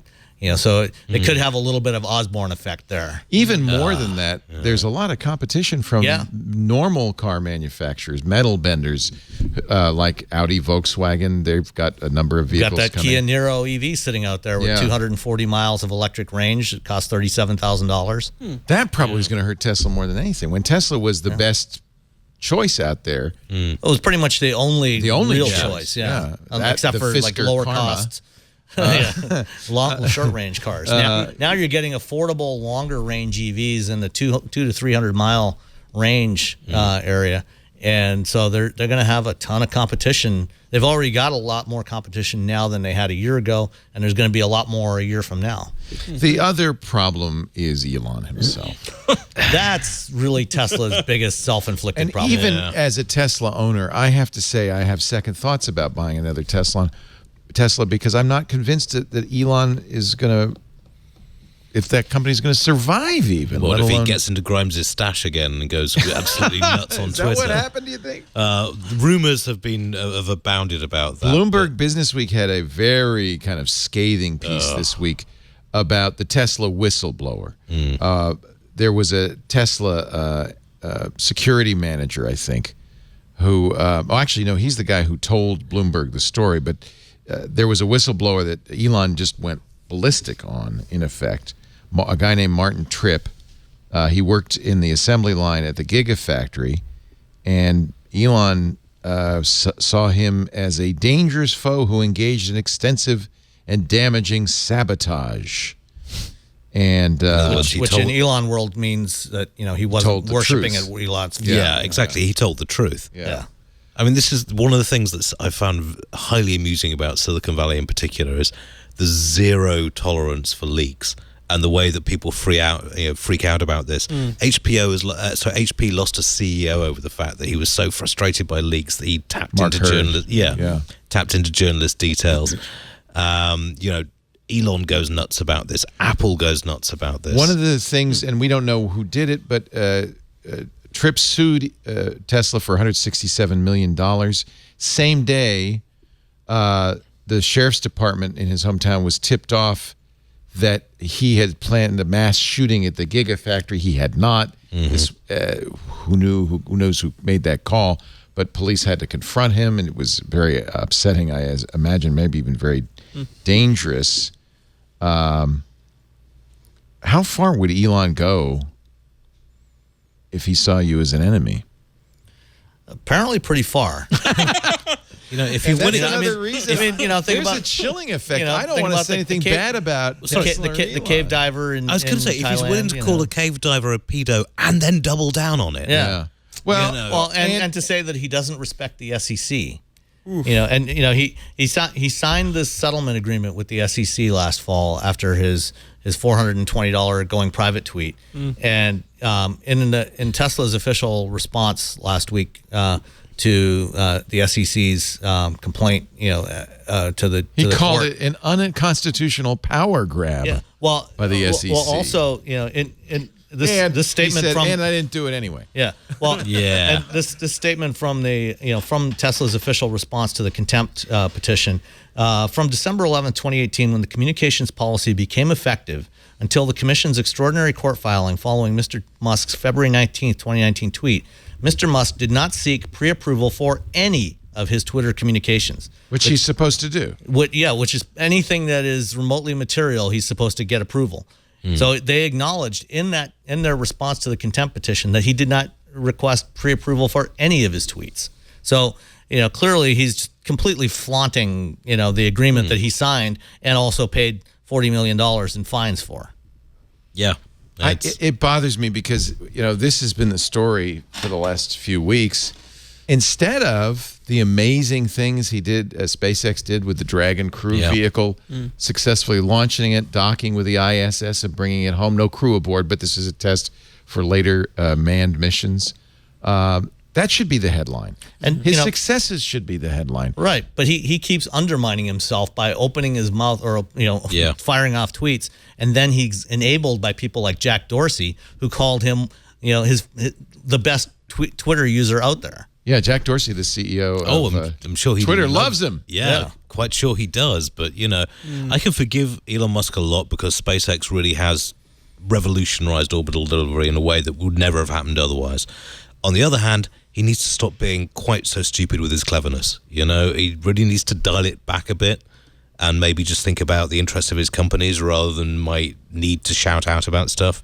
But coming back to the new car, isn't this just what Detroit's been doing for ages? It's just like, here's our new Chevy something with exciting new wing mirrors and exactly. I mean, it's no different from what any other automaker does. Every week. Yeah.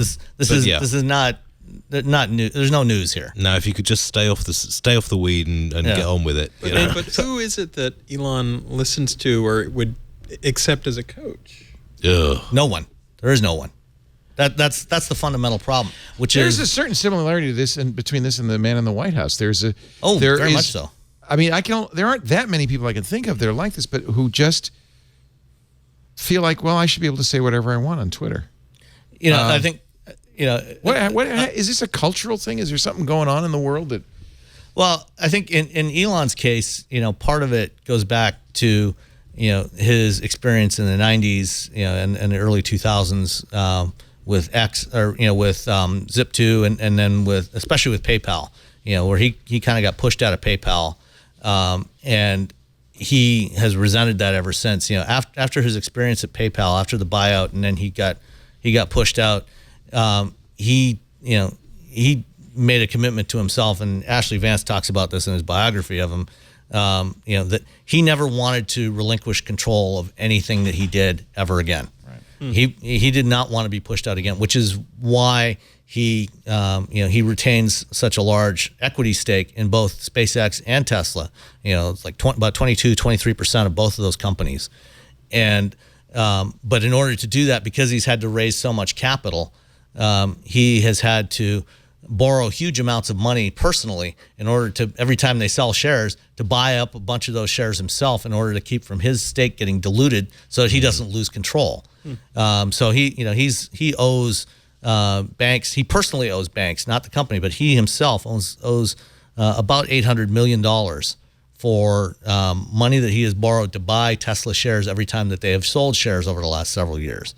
And that puts even more pressure on him because he's heavily leveraged. He's heavily leveraged. He's apparently pledged about almost half of his stake in Tesla as collateral for those loans. And if the price drops too low, then he loses. In some ways, I respect him for this, though. He's all in. There's no, absolutely. I mean, you've got to respect that much. The problem is that he's not a good manager. He's got amazing ideas, but he's a terrible manager. He should not be running the company on a day-to-day basis. As an operations guy, he's atrocious. Well, you could say the same thing about Steve Jobs. I don't think he was. You could say the same thing about Steve Jobs, which is why you needed someone like Tim Cook. The difference between Jobs and Musk is that when Jobs came back to Apple in '97, he was chastened. He was self-aware enough to realize, okay, these are the things that I care about and that I'm good at. Right. And all this other stuff I don't care about, and that's why he brought in people like Tim Cook and a lot of the other staff and promoted the people from within that he thought could do those jobs and gave them that responsibility. He oversaw it, but he did not micromanage all the operations stuff like Elon tries to do. Elon thinks he can do it all himself, which is why everybody keeps bailing out of the company. They can't work with the guy. So that's a fundamental problem. But I mean, Tesla, I'm often very critical of Tesla, but I think Tesla deserves enormous respect and credit for making the idea of the modern electric car a viable concept. Absolutely. To make people realize, hey, this actually can work. We can use EVs as our daily drivers. It doesn't have to be just a glorified golf cart. Yeah. And for that, Tesla, whether they survive or fail, they deserve respect and credit for that. Absolutely. Do you have to be a megalomaniac in this world to be? Do you have to be a Bezos, a Musk, a Jobs? I mean, do you have to be like that? So think about there's the bumper sticker that says "Unreasonable women rarely make history." Although it seems like because of the privilege, it is often the men doing this. But take if you're Mark Zuckerberg, you have probably said, you know what, I thought newsfeed was the right thing to do, and everybody else said no, but and I was believed right. in it. Yeah. And therefore, I'm going to believe in my own ability to affect change. And Elon has been right about some very big bets. But man, wouldn't it be great to have, some high emotional intelligence billionaires who... Well, yeah, but is it even possible? But hang on, isn't Google the case in point for this? Because I don't think, Larry and Sergey would have been quite the success they were if they didn't have an Eric Schmidt over them saying, okay, that's a good They even idea. said we need put that adult on supervision. hold, Yeah. dump that. Now you could argue that Schmidt's presence wasn't entirely helpful for Google as a company at all, but it actually got them going. I'm going to get Matt drunk, and we're going to... I want to know the whole... Because you were there. When did you start at Google? I started in 2000. 2000. Wow. Yeah. So you had a front row seat to all sorts of stuff, and you're unfortunately the most diplomatic, Turn the cameras off. judicious, kind person. Okay, kill it. Never a bad word. We'll go to the Brazilian barbecue. But I bet there's stories. There's always stories. anyway, does it give you any insight into what it takes to be a founder? Because I think maybe that's really what it is. There's a mentality that it takes, the Travis Kalanick's of the world, that there's a mentality it takes that doesn't age well as a company matures and becomes mainstream. Well, and also being on the front page of all these magazines is really hard for any normal human being. I put a lot of weight by both Larry and Sergey, right? They're actually really, they're trying to make the world a better place in a lot of different dimensions, and maybe they did or didn't want adult supervision. I think Eric Schmidt was a huge positive for the company, but it's really hard to balance. If you're in that position of power and you have everybody telling you how great you are, how can you not start to think, yes, it's because of you believe it, Gavin Belson syndrome. My decisions that are making all of these things happen.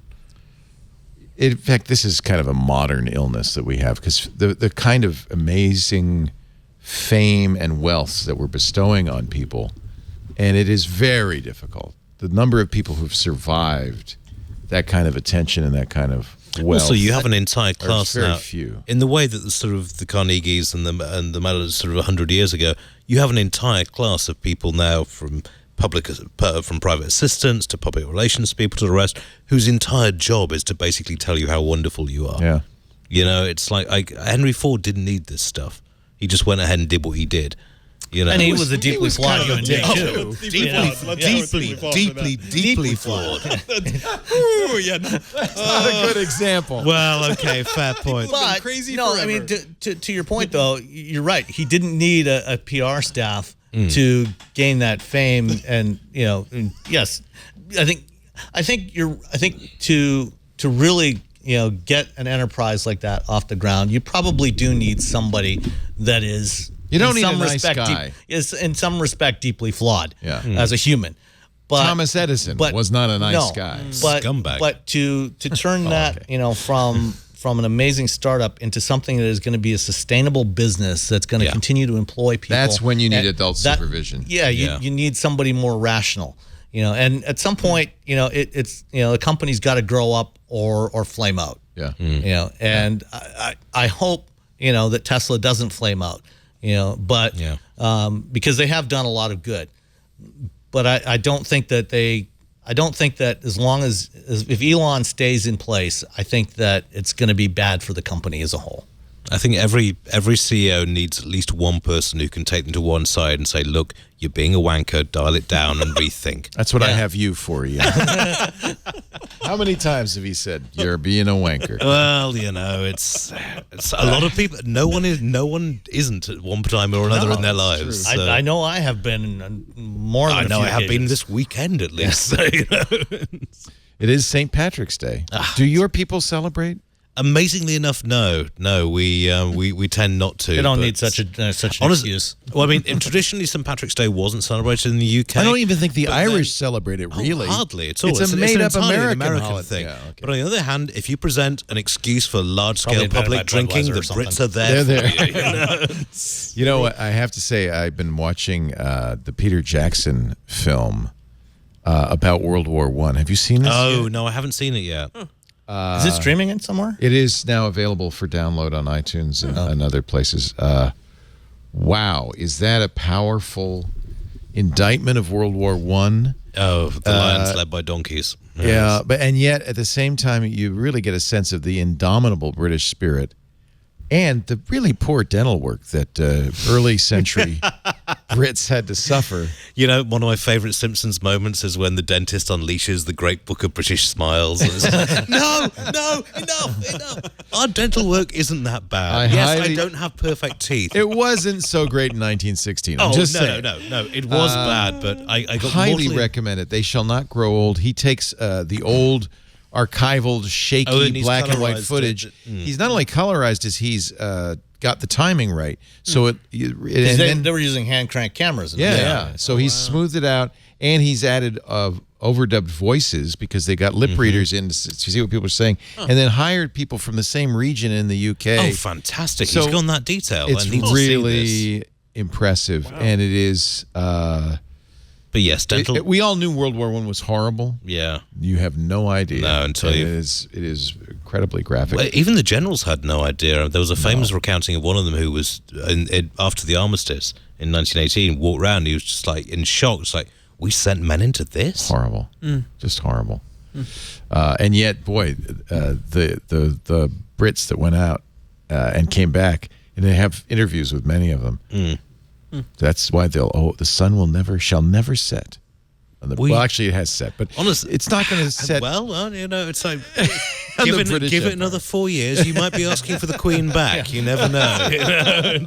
Or if Brexit might go really well. Yeah, if we can just sort out this Brexit thing, and then we'll be ready to take you back, and you can start spelling aluminium properly. Our show today brought to you by ExpressVPN. I think we all know VPNs are the best way to protect yourself online from the guy in the hoodie in the corner of the coffee shop, from worse, your internet service provider, and others who are snooping on you, grabbing your data, hacking you, or just selling data to advertisers. A VPN is the easiest way to protect yourself. And the best VPN, and I know people ask me this all the time, Leo, what is your suggestion? What is your recommendation? ExpressVPN is the way to protect yourself from cyber criminals, to protect your privacy, to use the internet unfettered. And yes, if you want to watch Coronation Street on the BBC iPlayer, it's a great way to do that too. ExpressVPN secures and anonymizes your internet browsing by encrypting your data, hiding your IP address, and you can emerge anywhere in the world. They've got over 160 servers all over the world, in almost every country, so you can emerge into the world wherever you wish. No logging. They do not keep track of users. In fact, there's a very famous story in Turkey where a Turkish dissident was arrested, and they took the ExpressVPN servers because they knew he was using that to hide his activities, and got nothing from them. And that's the best recommendation I can think of. They are giving you a fast service, a usable service at a very fair price. And that's why it's rated #1 on Tech Radar. Yep. #1 VPN service, comes with a 30-day money-back guarantee. Protect your online activity today. You don't have to be in Turkey. Even here in the U.S., a lot of people would like to keep snoops out of their traffic. And by the way, if you go right now to expressvpn.com/twit, you'll get an extra 3 months free with a 1-year package. That's Express, EXPRESS, VPN. How do you spell VPN? VPN.com/twit. for 3 extra months free with a 1-year package. expressvpn.com/twit. And I always recommend this before you choose a VPN provider. Read the privacy policy. Oh, yeah. Very important. So many dodgy VPN companies out there. I just read a study of Android VPN providers that said something like, oh, no, this was antiviruses, malware. Yeah. 2/3 of them don't do anything. No. Like nothing. In some cases, they harbor their own vulnerabilities as well to make it even more likely that you're hacked. That's ridiculous. Yeah. Same. It's true also with VPNs. There are a lot of, what a world we live in. 2 big events. 2 coming up. Apple's big event on the 25th. Oh, yes. And Google's going to have a big event on Tuesday. This is not a normal Google venue, but they're going to be at the Game Developers Conference, GDC. Yes. We are going to stream that live starting at 10 a.m. on Tuesday. We're going to move iOS Today to Monday so that we Is it going to be hardware? Is it going to be software? Is it going to be a mix of both? Well, the speculation is Google has already demonstrated a streaming gaming service. Remember, you could play, what was that? The Odyssey game. Assassin's Creed. Assassin's Creed, AC Odyssey. On a Chromebook, in a browser. I didn't get into the beta, but apparently it was pretty good. This was a demo or a beta of something Google's expected to announce called Project Stream. And they're partnering with Ubisoft, the publishers of Assassin's Creed. They also hired a very well-known game producer, programmer, founder of Motive Studios, Jade Raymond. She's now a Google vice president. So that's a huge hire. That's the kind of hire you'd make if you're going to start a gaming service. So it's expected that they will announce the public unveiling of Project Stream. There are some rumors that they might even do a console, although to me that's the opposite of what Project Stream why would you is. bother? Project Stream is about using low-end software, or low-end hardware, like an Android TV, like something like the Shield, to play AAA Chromecast. games.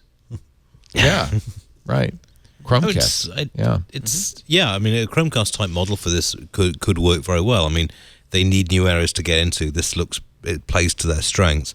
Like, I don't think a console is going to be in the game. Unlike, a dongle maybe, but when OnLive tried to do this, they had to have they were the first. They had to build out their capacity for whatever their peak load was going to be, and they didn't have other uses for all that. Yeah. So they it ended up costing them way too much money. Google, on the other hand, has probably got more than enough extra capacity sitting in the couch cushions, so to speak. That they could run something like this alongside all the other stuff that they do. That it probably could work for them.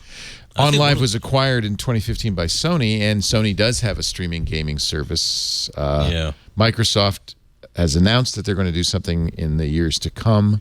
So this is going to be a very popular. I wouldn't be surprised if they came out with something to go up against Twitch with as well.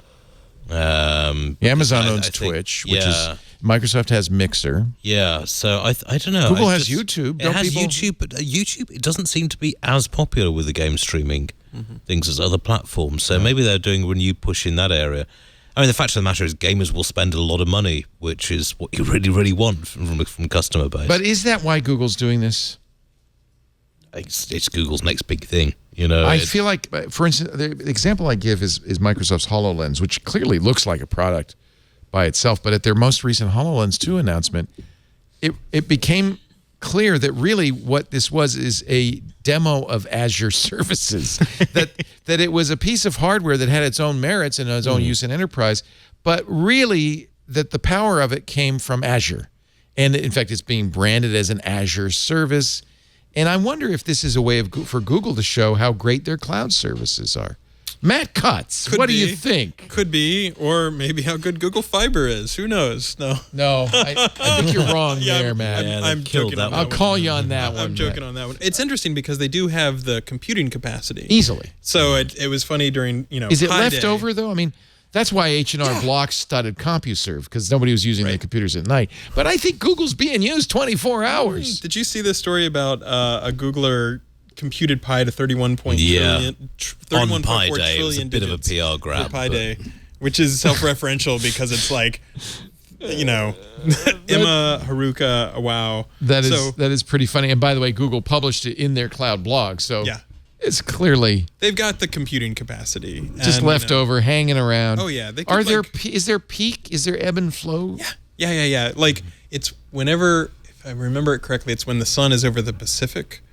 That's the bad time? No, that's the good time. That's the good time. That's the good time. Oh, because it's a big ocean. The rest of the world's nobody's asleep. Up that much. It's so noon in the Pacific. Yeah, is a good time to like calculate render pi. extra movies. I mean, if you look at, certainly our traffic, because we've got offices around the world, but yeah, there's a big drop off Pacific daytime.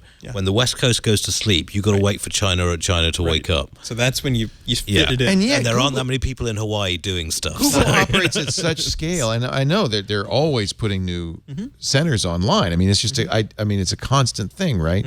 And there's a lot of pressure. Both Google and Facebook have compute platforms, the low-cost server platforms they've developed.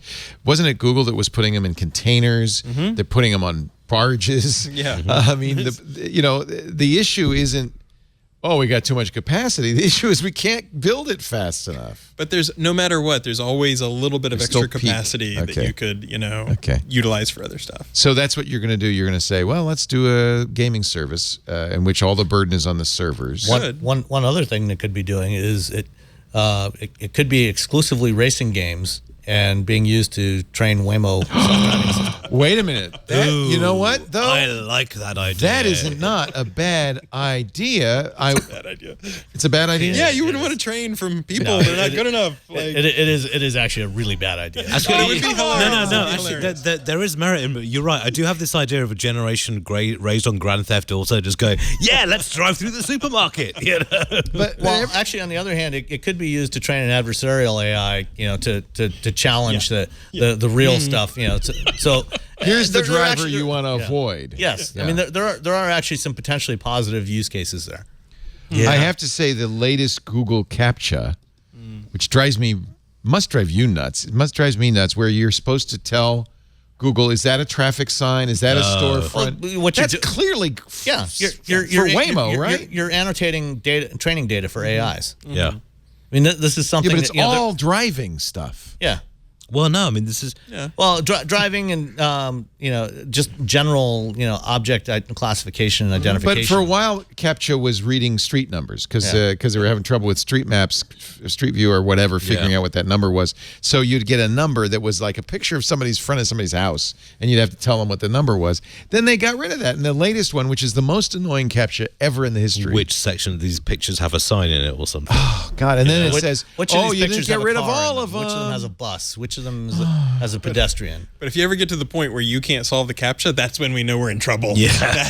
You're like, I can't add any more value for you. Often it's the case. Like, I don't know. Is that a light? Is that a traffic light? Is that the pole? Does the pole count as the light? I don't know. You know, the weirdest thing, we were talking to an Intel engineer a couple of years ago, and he nearly got fired for telling this, but the thing that really freaks the systems out is balloons. Because if you get a kid with a bunch of balloons and one of them's red, the car is going to slam the anchors on immediately.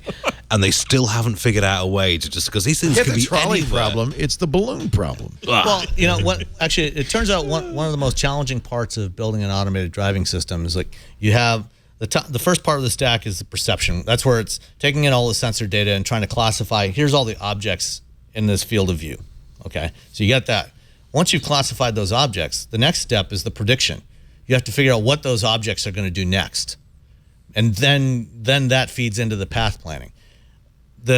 For things like vehicles, other vehicles on the road, physics to some degree are going to limit are going to put some constraints on how much those, what they're going to do. It's moving at this speed. The problem is pedestrians. Understanding what pedestrians are going to do, and as humans are always the weak link in any. We usually are, but we're actually, our brains are actually remarkably good at detecting subtle nuances, subtle motions, and reading body language, and from that inferring what people are going to do next. I mean, think about walking through a crowded train station, and your eyes are always scanning, and think about how infrequently you actually bump into other people. It's amazing. The flow through there is phenomenal. And so you ever driven through an Indian roundabout? I've seen video of it. I've not actually done it, but holy cow! Yeah, but there's companies that are now focused. Companies that previously were thinking about trying to do the full AV stack. They're now focused on very specific problem sets, like predicting what the humans are going to do. And there's one startup out of Cambridge called Perceptive Automata that they're taking video clips that's recorded from cars driving down the road and slicing it up into tiny pieces, and they're having the pedestrian or having groups of people look at those clips, those short clips, and labeling them to say, okay, what do I think it's going to do next, and and then from there. Using that to train the neural networks for the prediction engine. So I mean, there's all kinds of interesting approaches out there. But that's actually forget a really these tough problem. captchas. Just let's let the Indians design these tools because it's amazing. Yeah. We're looking at video of, I mean, I don't know how you survive. Well, there's the famous roundabout in Paris, which is no insurance company will cover an accident on that roundabout because I've been in that. It's 13 feeder roads coming. In fact, they changed the rules because I think it normally is the people coming in from the left have the right of way. They flip it for some reason that the right has the right of way because life's not complicated enough. Why not? And we're French, so why not? A friend of mine was just in India a week and a half ago on a vacation, and she was in Calcutta, and she was describing how the buses there don't actually come to a complete stop at a bus stop. No, they slow down. You got to get on, and people it's hop off and hop on, and and yet it works. Yeah, it works most of the time. It works. It mostly works for men. It doesn't work as well for women or for anybody that's shorter, or that has. I actually figured this out, and I don't know if I should tell you, but really the whole thing is AI. AI will survive. Nuclear winter. It'll survive climate change. So the whole thing is, we're just going to get the AI to the point where humans kill themselves off, and then we'll take over from here. I think that's the plan. It doesn't have to kill us. Somebody needs to plug in the servers, though. Did you see the story that said 40% of all AI companies don't actually have any AI? Yeah. Well, it was just... It's part of the plan. Like blockchain. They actually have a guy named Al. It's not AI. It's Al. He's just sitting there. No, I mean, it's Theranos all over again. It's blockchain, and we saw. I mean, we saw this with, I think, to an extent, with OpenAI this week because they've just announced they're splitting off and going into OpenAI commercial and then OpenAI the charity, which is going to be very much smaller now because they need to make money off it. And this was, by the way, speaking of Elon Musk, he was one of the. He's now taken a step back from OpenAI. He and many others thought that AI was going to be the Terminator and it's going to take over the world. And they started OpenAI as a kind of attempt to create safe AI. Yeah, the commercial AI has split off with the goal of inventing general AI, which is the holy grail. Why would they? That's the whole problem. I know. I just, the AI outwitted them. This doesn't end well. We're all unwitting pawns of the AI, which is just going to let us wipe ourselves out and then just, they'll survive. Step back and we're solving captchas for the AI. There's a giant mind in a salt mine somewhere, just planning the whole thing. You see, I'm with Iain M. Banks on this. I think it'll all work out okay in the end, but it's just going to be interesting. It's going to be rocky getting there. Yeah, it all works out okay in the end so far, right? What could possibly go wrong? So far. So I thought this is don't Matt. You can recuse yourself on this. This is an interesting story. Google has, according to Business Insider, told dozens of employees working on the hardware, the laptop and tablet division, to go to other jobs. Say that half of the computers on this table are Chromebooks. So sad. I'm waiting for the next generation of Chromebook.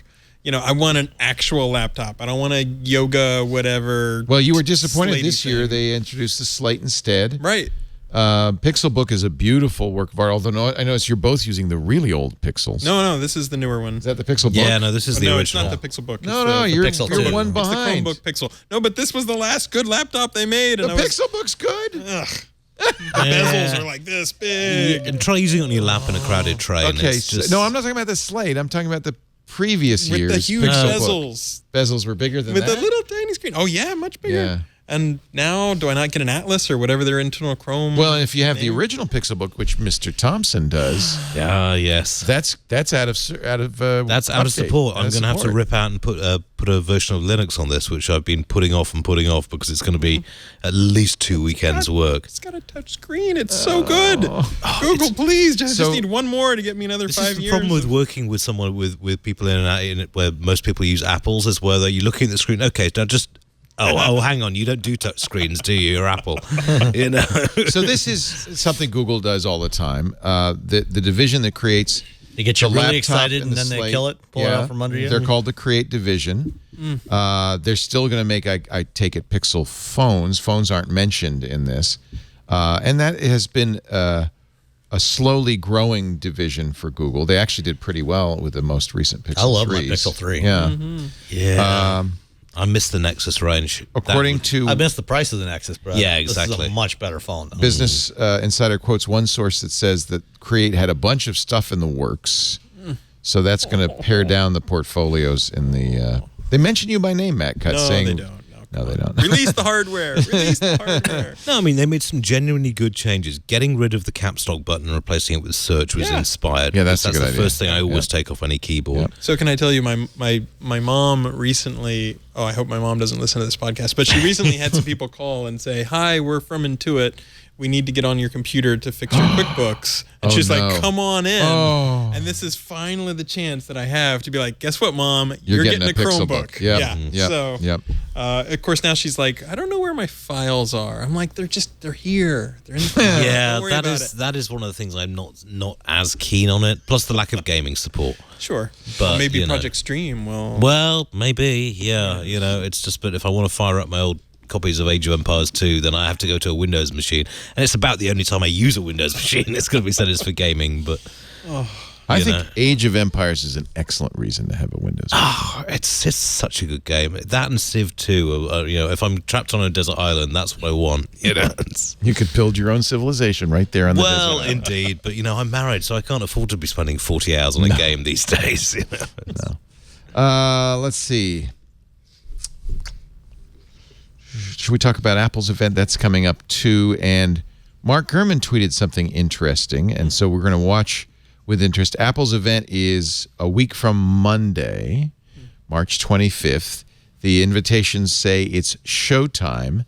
It's clearly going to be, as was rumored by John Pachkowski at BuzzFeed, an announcement of the new Apple News and probably the new Apple TV streaming effort, whatever that might be. They're going to try it again. Gurman tweeted yesterday or the day before, it seems likely that Apple will talk about new iPads this week in a press release to underscore the importance of this news event. Apple really sees services as their future more so than hardware. So perhaps I would predict, if it happens, Tuesday, right at the end of Mac Break Weekly, we'll have to start all over again because new iPads will be announced. Yeah, and then a week from Monday, look for Oprah on stage at the Steve Jobs Theater. Oh, good grief, yeah. They've got deals with Spielberg, J.J. Abrams, Steve Carell, Jennifer Aniston, Oprah. I think somebody's... You're going to have some celebrity on there. Yeah, everyone's going to be crawling down to Apple's ring to listen to what they're talking about. But do you think maybe it was Apple that convinced... Spielberg to back off on his trying to change the Oscars rules to That's ban the strangest movies? thing of all, because Spielberg had already done a deal with Apple to bring back his Amazing Stories as a streaming TV show. Right, it was a TV show. And then he's complaining. complaining. Spielberg did what about streaming? He's complaining that Roma got nominated for an Oscar and he wants the Academy to change the rules. It won 3 Oscars. Yeah, it did win and didn't win Best Picture. And I think the only reason it Best didn't Director and Best Screenplay. Right. The only reason it didn't win Best Picture is because it was a streaming movie, and that there were some conservatives like Spielberg in the Academy who said, under no circumstances should a non-theatrical film be allowed to win an Oscar. Oh, for goodness sake! What an idiot! Why not? They're all forms of media. I agree. It's just like there have been countless great movies over the years that don't really benefit from being on a huge screen. Roma's a perfect example. Yeah. It looked so good at home, and you could really take the time to enjoy it. It was a very slow. You've got a great story, well executed, beautiful movie. Yeah, it doesn't need to be on a big screen in a theater. No. Well, I think Spielberg represents a lot of older Hollywood that says, it's got to open in the theater. Yeah. Or it shouldn't win an Oscar. That's going to change. I'm sorry, Steve. It has to change. And it is kind of ironic that he's doing a streaming show for Apple. But it is a TV show. It's not a movie. Right, it's a series. Series. But it wouldn't surprise me if maybe somebody from Apple said, "Hey, Steve, you might want to back off on that a little." Yeah. I'm going to almost we got some movies in the works that under no circumstances is Eddie Q going to Steven Spielberg and saying "boo." I think that Apple will do anything they can to keep Spielberg happy. Yeah. Hello, goodbye. Yes, tens of people across the world were gutted by that announcement. I used it at least twice. There are dozens I of used it us. when it first started. I alloed Jeff Jarvis, and that's the only chat I have. If you, I guess it's too late, but For one brief shining moment, my wife and I were using Allo. You know, I thought it was good. I liked it. I wanted to. This is the frustrating thing about Google is they do good things and then they kill them randomly. well, I mean, Seemingly. the market really killed it. They had a lot of chat clients. I mean, let's be honest. They did, and It then was they- not a clean story. No, Putting it mildly. I know. It is one of the mysteries, though, that them and Android managed to get the whole chat thing and they ended up having to pull in 3 or 4. I mean, it doesn't seem like it's that hard of a problem. SMS has been around for a while. just build come on. one Why good is it, messaging app. you tell us, Matt Cutts, why is this a hard problem to solve? Have you heard of a thing called Conway's Law? No. Conway Twitty or Conway, the inventor of the game of life? If it's Kellyanne It might be Conway, is Conway, it the looking like inventor a of life. crack? I'm not I sure. don't know. I think organizations design systems which basically copy the communication structures of those organizations. Yes. Oh, okay. So That if you makes imagine sense. there's Your paradigm right. extends to your products. Right. So if you have silos within your company gonna- or geographic locations, then sometimes you end up creating those same things in your software. So That's Tim, or hardware for that matter. Tim Conway's law, I think, is that. Okay, that explains Windows ME. Yeah, okay. Let's take a little break and we'll wrap up a few final stories. Pi to 31 trillion digits, really? Wow. 3.14159. Can you use, how many digits can you know Pi? Is that a Google interview question? Well, no, but the referential thing is they did it to 31415989793. 31.4 59 is where trillion I stopped off for digits. school. That many yeah. digits, which is pretty clever. That's cool. Yeah, they like the numbers. They like the numbers at the Google. It is. I mean, I can remember all of the words. Someone on here said it's like I can remember all of the words in Pi, just not in the right order. You know? So all the numbers And are if you fine. memorize it long enough, then nobody knows if you just start making stuff yeah, up. exactly. You know, and now a like dramatic giving us Once you reading, get past the lecture. first 10, and it's like, Yeah. nobody's going to pay a attention. dramatic reading of the last 7 digits of Pi. 4, 7, 3, you see, this is what I love about science: is 9. that you never know. 9, 4, and 0. These are not the last 7 digits. They're These just are the but 7 there were- most recently discovered. yes. Yeah. But There there was a- will be more. But there was a joke that Jeff Dean, knew the last digits of pi. Or something.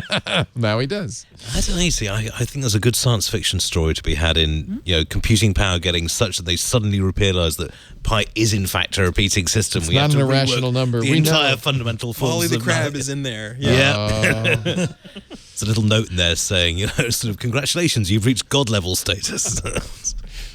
They use Chudnovsky's formula, in case you're interested. That's what I always do. Whenever I need to calculate the digits It's a common of pi. problem, isn't it? I I mean, I know I Chudnovsky. do it at least 2 or 3 times a week. Actually, in the I used in to. I'm the getting early old, days you know. of computing, the benchmarks we used were Eratosthenes' sieve to calculate the prime numbers. Remember, you probably could write that in your sleep. I used to use that as an interview question. Really? Yeah, at Google way back in the day. Like, can you tell me how to calculate the numbers, the you prime ask numbers? them to write like a FizzBuzz equivalent, like a Nice. just do this kind of thing. I use it to calculate the right apex point when I'm playing Gran Turismo. Oh, yeah. You're helping Waymo drive better. You do know that. I used doubt it. I used to be able to pronounce Sony. to recite a fair amount. You see lorem ipsum used Yeah. in. You could say the lorem ipsum. I could get it to about 15 words. You know Latin? Studied it for 7 years. British That's education. pretty funny, but I don't think it means anything. Oh does no, it? it's complete. It's It's complete nonsense. garbage. Yeah. But it's just you see it that often, and it sticks in the head. This episode of Twit brought to you by, I love this company, Thousand Eyes. This is a great success story. Thousand Eyes was started by some UCLA graduate students. They were doing research on networks and how networks worked and where networks didn't work and how to detect where problems occurred in networks. They got a grant to do this. They came out with some very interesting results. In 2010, they were Mohit Lad, who's the CEO now, and Ricardo Oliveira, were working in the UCLA Internet Research Lab trying to visualize autonomous system topologies. They got a $500,000 grant from the National Science Foundation, and then they founded a company. And today, Thousand Eyes is the best way to know what's going on in that puffy little cloud we call the internet. There's a reason engineers draw the internet like a cloud. Stuff goes in, something happens, and then it comes out, maybe. And it's hard to know what's going on in the cloud unless you have Thousand Eyes. You can get an immediate, unmatched view of all the networks and dependencies that impact your customer's digital experience with Thousand Eyes. If you're sitting there and you're looking at your network and you know you're delivering content or you're delivering apps or you're delivering data and you're wondering, or you're just using the cloud and you're wondering what's happening, why is it so slow? Thousand Eyes can tell you. It's like you've been looking through a smudged window and Thousand Eyes comes along and it's, I can see. Cloud is great for business. We're all moving to the cloud, but you know when you gain agility, you increase risk. And the thing that really bothers a lot of companies, you lose control. And when your cloud app or service is down, do you know what's going on? Do you know what went wrong? You're scrambling to figure it out, but money's going out the door. Your productivity's gone down. Your brand image is going down. You need a quick fix. You need to be able to see into the entire service delivery path from the cloud to your end user, including all those portions you don't own or control, like Google or Amazon or Thousand Eyes gives you a view unlike anything you've ever seen before. It's cloud-based software.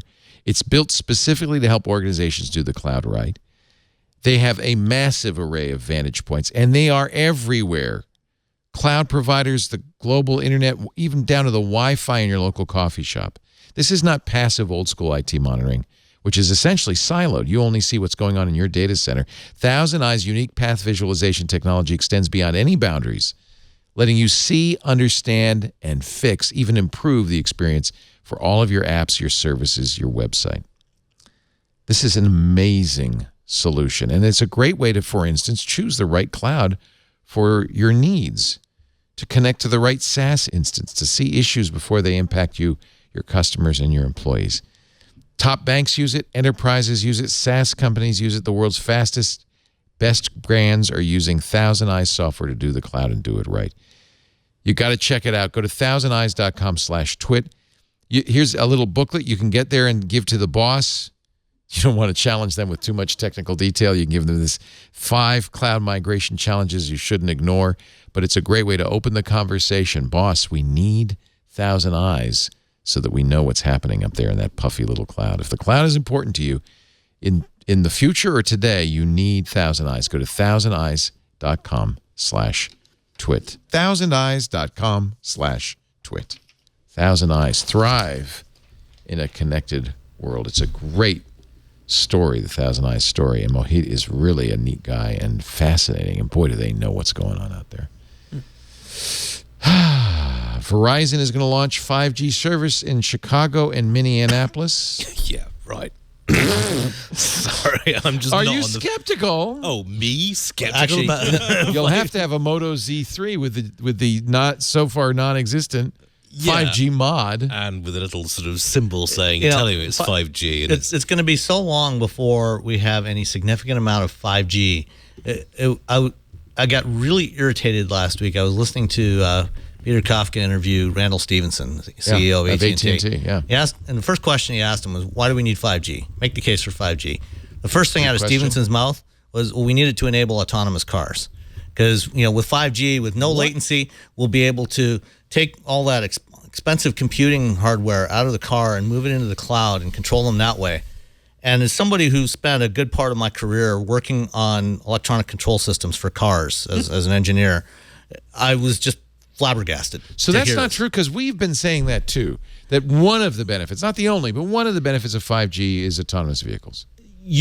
You need connectivity for autonomous vehicles, in order to provide software updates and map updates. But and don't things you like need that. it also like when you're at a four-way stop No. to say after you, Alphonse? You don't need 5G for that. Okay, what you need is any kind of vehicle-to-vehicle connectivity so cars can communicate intent to each other. Right. But you can do that now over DSRC, which is basically a flavor of Wi-Fi, or with CV2X, which is just Is there a standard based on for this, LTE. by the way? Yeah, there is. Okay, good. And so, Cadillac's already got some cars out there that have this in there. And Toyota's got them in Japan, and they're bringing it here to the U.S. in a couple of years. But what Stevenson was talking about was doing all of that computing, taking the sensor data and transmitting it to the cloud. And then and these cars are generating 4 terabytes a day. I was going to say, given that you've got a server in the boot, for goodness sake, you're going to put that drive off the road because the internet went down. You drive 5 minutes away from here. Yeah. And I have 0 signal, 0 bars of any kind. Oh, that's right. Yeah. And we're, a half an hour from San Francisco. So, unless they can get universal connectivity everywhere, 5G is not going to be the answer. We're talking about, we're going to take that out because that has been often been a selling point. We will not mention autonomous vehicles. No.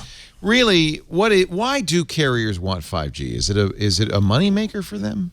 They hope it will be. Yeah, I mean, it's pretty clear from the positioning they're saying 5G will not be a standard upgrade that you get in your phone.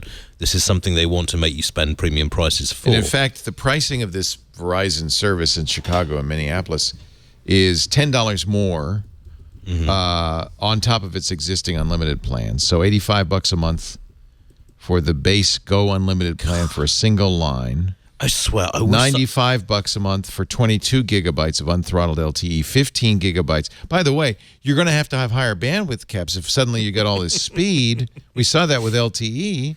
People were hitting the bandwidth caps in a week. Seriously, I want to take in a day. I want to take every American phone user and show them a European phone bill, and there would be blood on the streets. I guarantee it.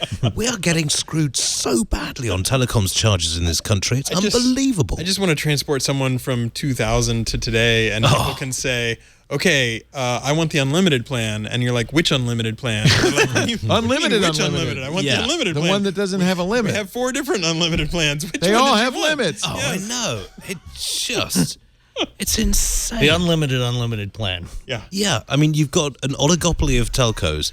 Okay, admittedly, you've got big problems with, it's a big country, there's lots of areas where it's difficult to exploit this stuff. But 5G, for it to work, you've got to have an amazing number of base stations around to even get through the interference. I mean, they only have, if you're doing millimeter wave 5G, it's only got a range of a couple of 100 meters. Right. And which, again, going back to the car thing, even if the latency on any given base station is near 0, is like 1 or 2 milliseconds, that's not really enough to do real-time control anyway. But if you're constantly handing off, every time you're doing a handoff as you're going, a couple of blocks, that's going to add new problems in there. And there's going to be dead spots in there. We can't get the latency right on virtual reality. And people rarely die from virtual reality. Yeah. It's not common to die from virtual reality. It's also what grinds my gears about this is that 5G is being used as a way of getting round the whole, let's sort out fixed line broadband. It's like 5G is going to solve all our problems, really. It's like a rainbow, I think that's and a unicorn and everything. That's really what's going on, in my opinion, is companies like Verizon, AT&T, even Comcast saying, yeah, we know the internet is screwed up in America, but don't worry. 5G will solve it. It's all going to be better, and it just buys them some runway, because 5G's... I know. It's not only not going to happen in the near future. The best estimate is by 2025, a third of Americans will have access to it. Yeah. 1/3 in 6 years. It's a ridiculous state of affairs, and people. So it's really just a way of saying, "Oh no, it's all going to. Don't worry, it's all going to be better." But 6G is going to rock. 6G is the one. I feel good about 6G. The thing is, 3G. Elizabeth Warren would have gotten a lot more mileage if she had said, "Let's break up the telcos and the cable companies." She would have gotten a lot more. It's an increasing problem because 3G was a standard. Everyone agreed to follow the standard. 4G, then they were like, well, we want to call WiMAX 4G. Why can't we do that? We want to call LTE 4G and the or HSPA Plus. Yeah, and the standards body just went, do whatever the hell you want. What do I care? And it's only going to get worse. All the G's. Yeah. Well, Alley G. I just want to say thank you. Thank you to all of you guys. You're great. Iain Thomson writes and edits at the Register. Do you get to at least do some headlines? Oh, yes. Register headlines are the best. I shouldn't say this because we'll get people going through the windows, but we have been recently just working out headlines for the stories that we would like to see and sort of... Start with the headline. Well, it's like a Silicon Valley startup. You first you do the T-shirt, then you make something. This is never going to happen, but if the Apple CEO is ever caught off his brain at a rave, then we have the cookie monster ready to go. You already had the headline. Here's one. Well, it's like newspapers. They will pre-write obituaries for famous people. Oh yes. So you're just pre-writing the obituary. Here's Katiana Quach wrote, yes, pack your bags. Blossoming planetary system, strikingly similar to ours, found by boffins. You see, we have scientists actually write to us and complain if they're not described as boffins. Boffin. Really? I want to be a boffin. It's, people like it. It's we have some fun with that. But Huawei has been a gift this way. It's like, they're being accused of hacking, so Huawei to the danger zone, or my way or the Huawei, says US, Thomas Claiborne. Let's face it, we need to face up to facing off with face recognition technology. Yeah, okay. They're trying. We have some fun with it. What can we say? I love it. Theregister.co.uk. That's where Iain hangs his hat. And we get him here as often as we can. It's great to have you, always Iain. A pleasure. Happy St. Patrick's Day from all of us. From all of these Americans who are like 1/4, 16th amount Irish. Yeah, we're drinking the green beer. Excuse to go out. You don't have to. Matt Cutts, U.S. Digital Service. He is the administrator. This is like we got the big guy here. The USDS.gov. Go there. Colonel the brand new site. Colonel Cutts in the house. Can I just say I was on this Week in Tech like a month ago? Not so long ago, yeah. And at the time I was like, we need engineers, we need designers, we need product managers, and we even need some folks like recruiters and a lawyer. And can I tell you, we got a great number of applications, and we're looking to make job offers to 2 people as a result of last 2 show. twits will be at the USDS. Recruiter and an engineer. So I'm like, by the way, we're still looking for great people. Engineers. And now they've got a new website. Managers. And by the way, I see a little Drupal guy on the fireplace there. Absolutely. USDS.gov. Matt, it's always a pleasure and always an honor to have you in our studios. Thanks for being here. Thanks for having me. Is that an Etch-a-Sketch on the table? Oh, yeah. We have all the bleeding edge all the toys. There's also, you can't quite see it, but there's presidential Pez dispensers. I see them, yes. Yeah, you need, and if you're ever in D.C., come say hello. Oh, you know what? I am going to make a trip just to visit. And, of course, all the way from the Motor City, our senior car guy. He's a principal analyst at Navigant Research, Sam Abuelsamid. Also makes regular appearances every week now on the Tech Guy Show. I'm thrilled. It's great to have you, Sam. We're going to go take a test drive. If the sun is still up, I think it is, in that Kia Niro and get a review for our Hands on Tech show. Thanks to Sam. So thank you for being here. Pleasure to be here as always, and don't forget the Wheel Bearings podcast if you want to hear more of my ramblings about cars, along with my friends Dan Roth and Rebecca Lindland. It's at wheelbearings.media. I know a lot of people are interested in cars because whenever you're on, you could tell there's a lot more interest in what's going on. So there you go, wheelbearings.media.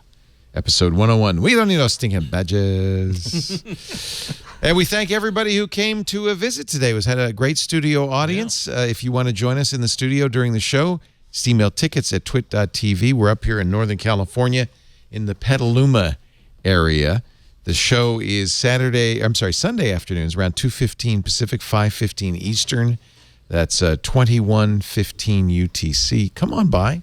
Watch the show live or watch it on the stream. We have audio and video available live at twit.tv/live.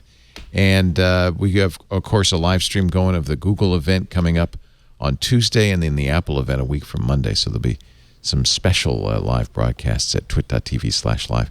On-demand versions of the show available at our website, twit.tv, or wherever you get your podcasts. Make sure you subscribe. That way you'll have an episode for the Monday morning commute the minute it's out. We thank you for being here. We'll see you next time. Another Twit. This is amazing. Bye-bye.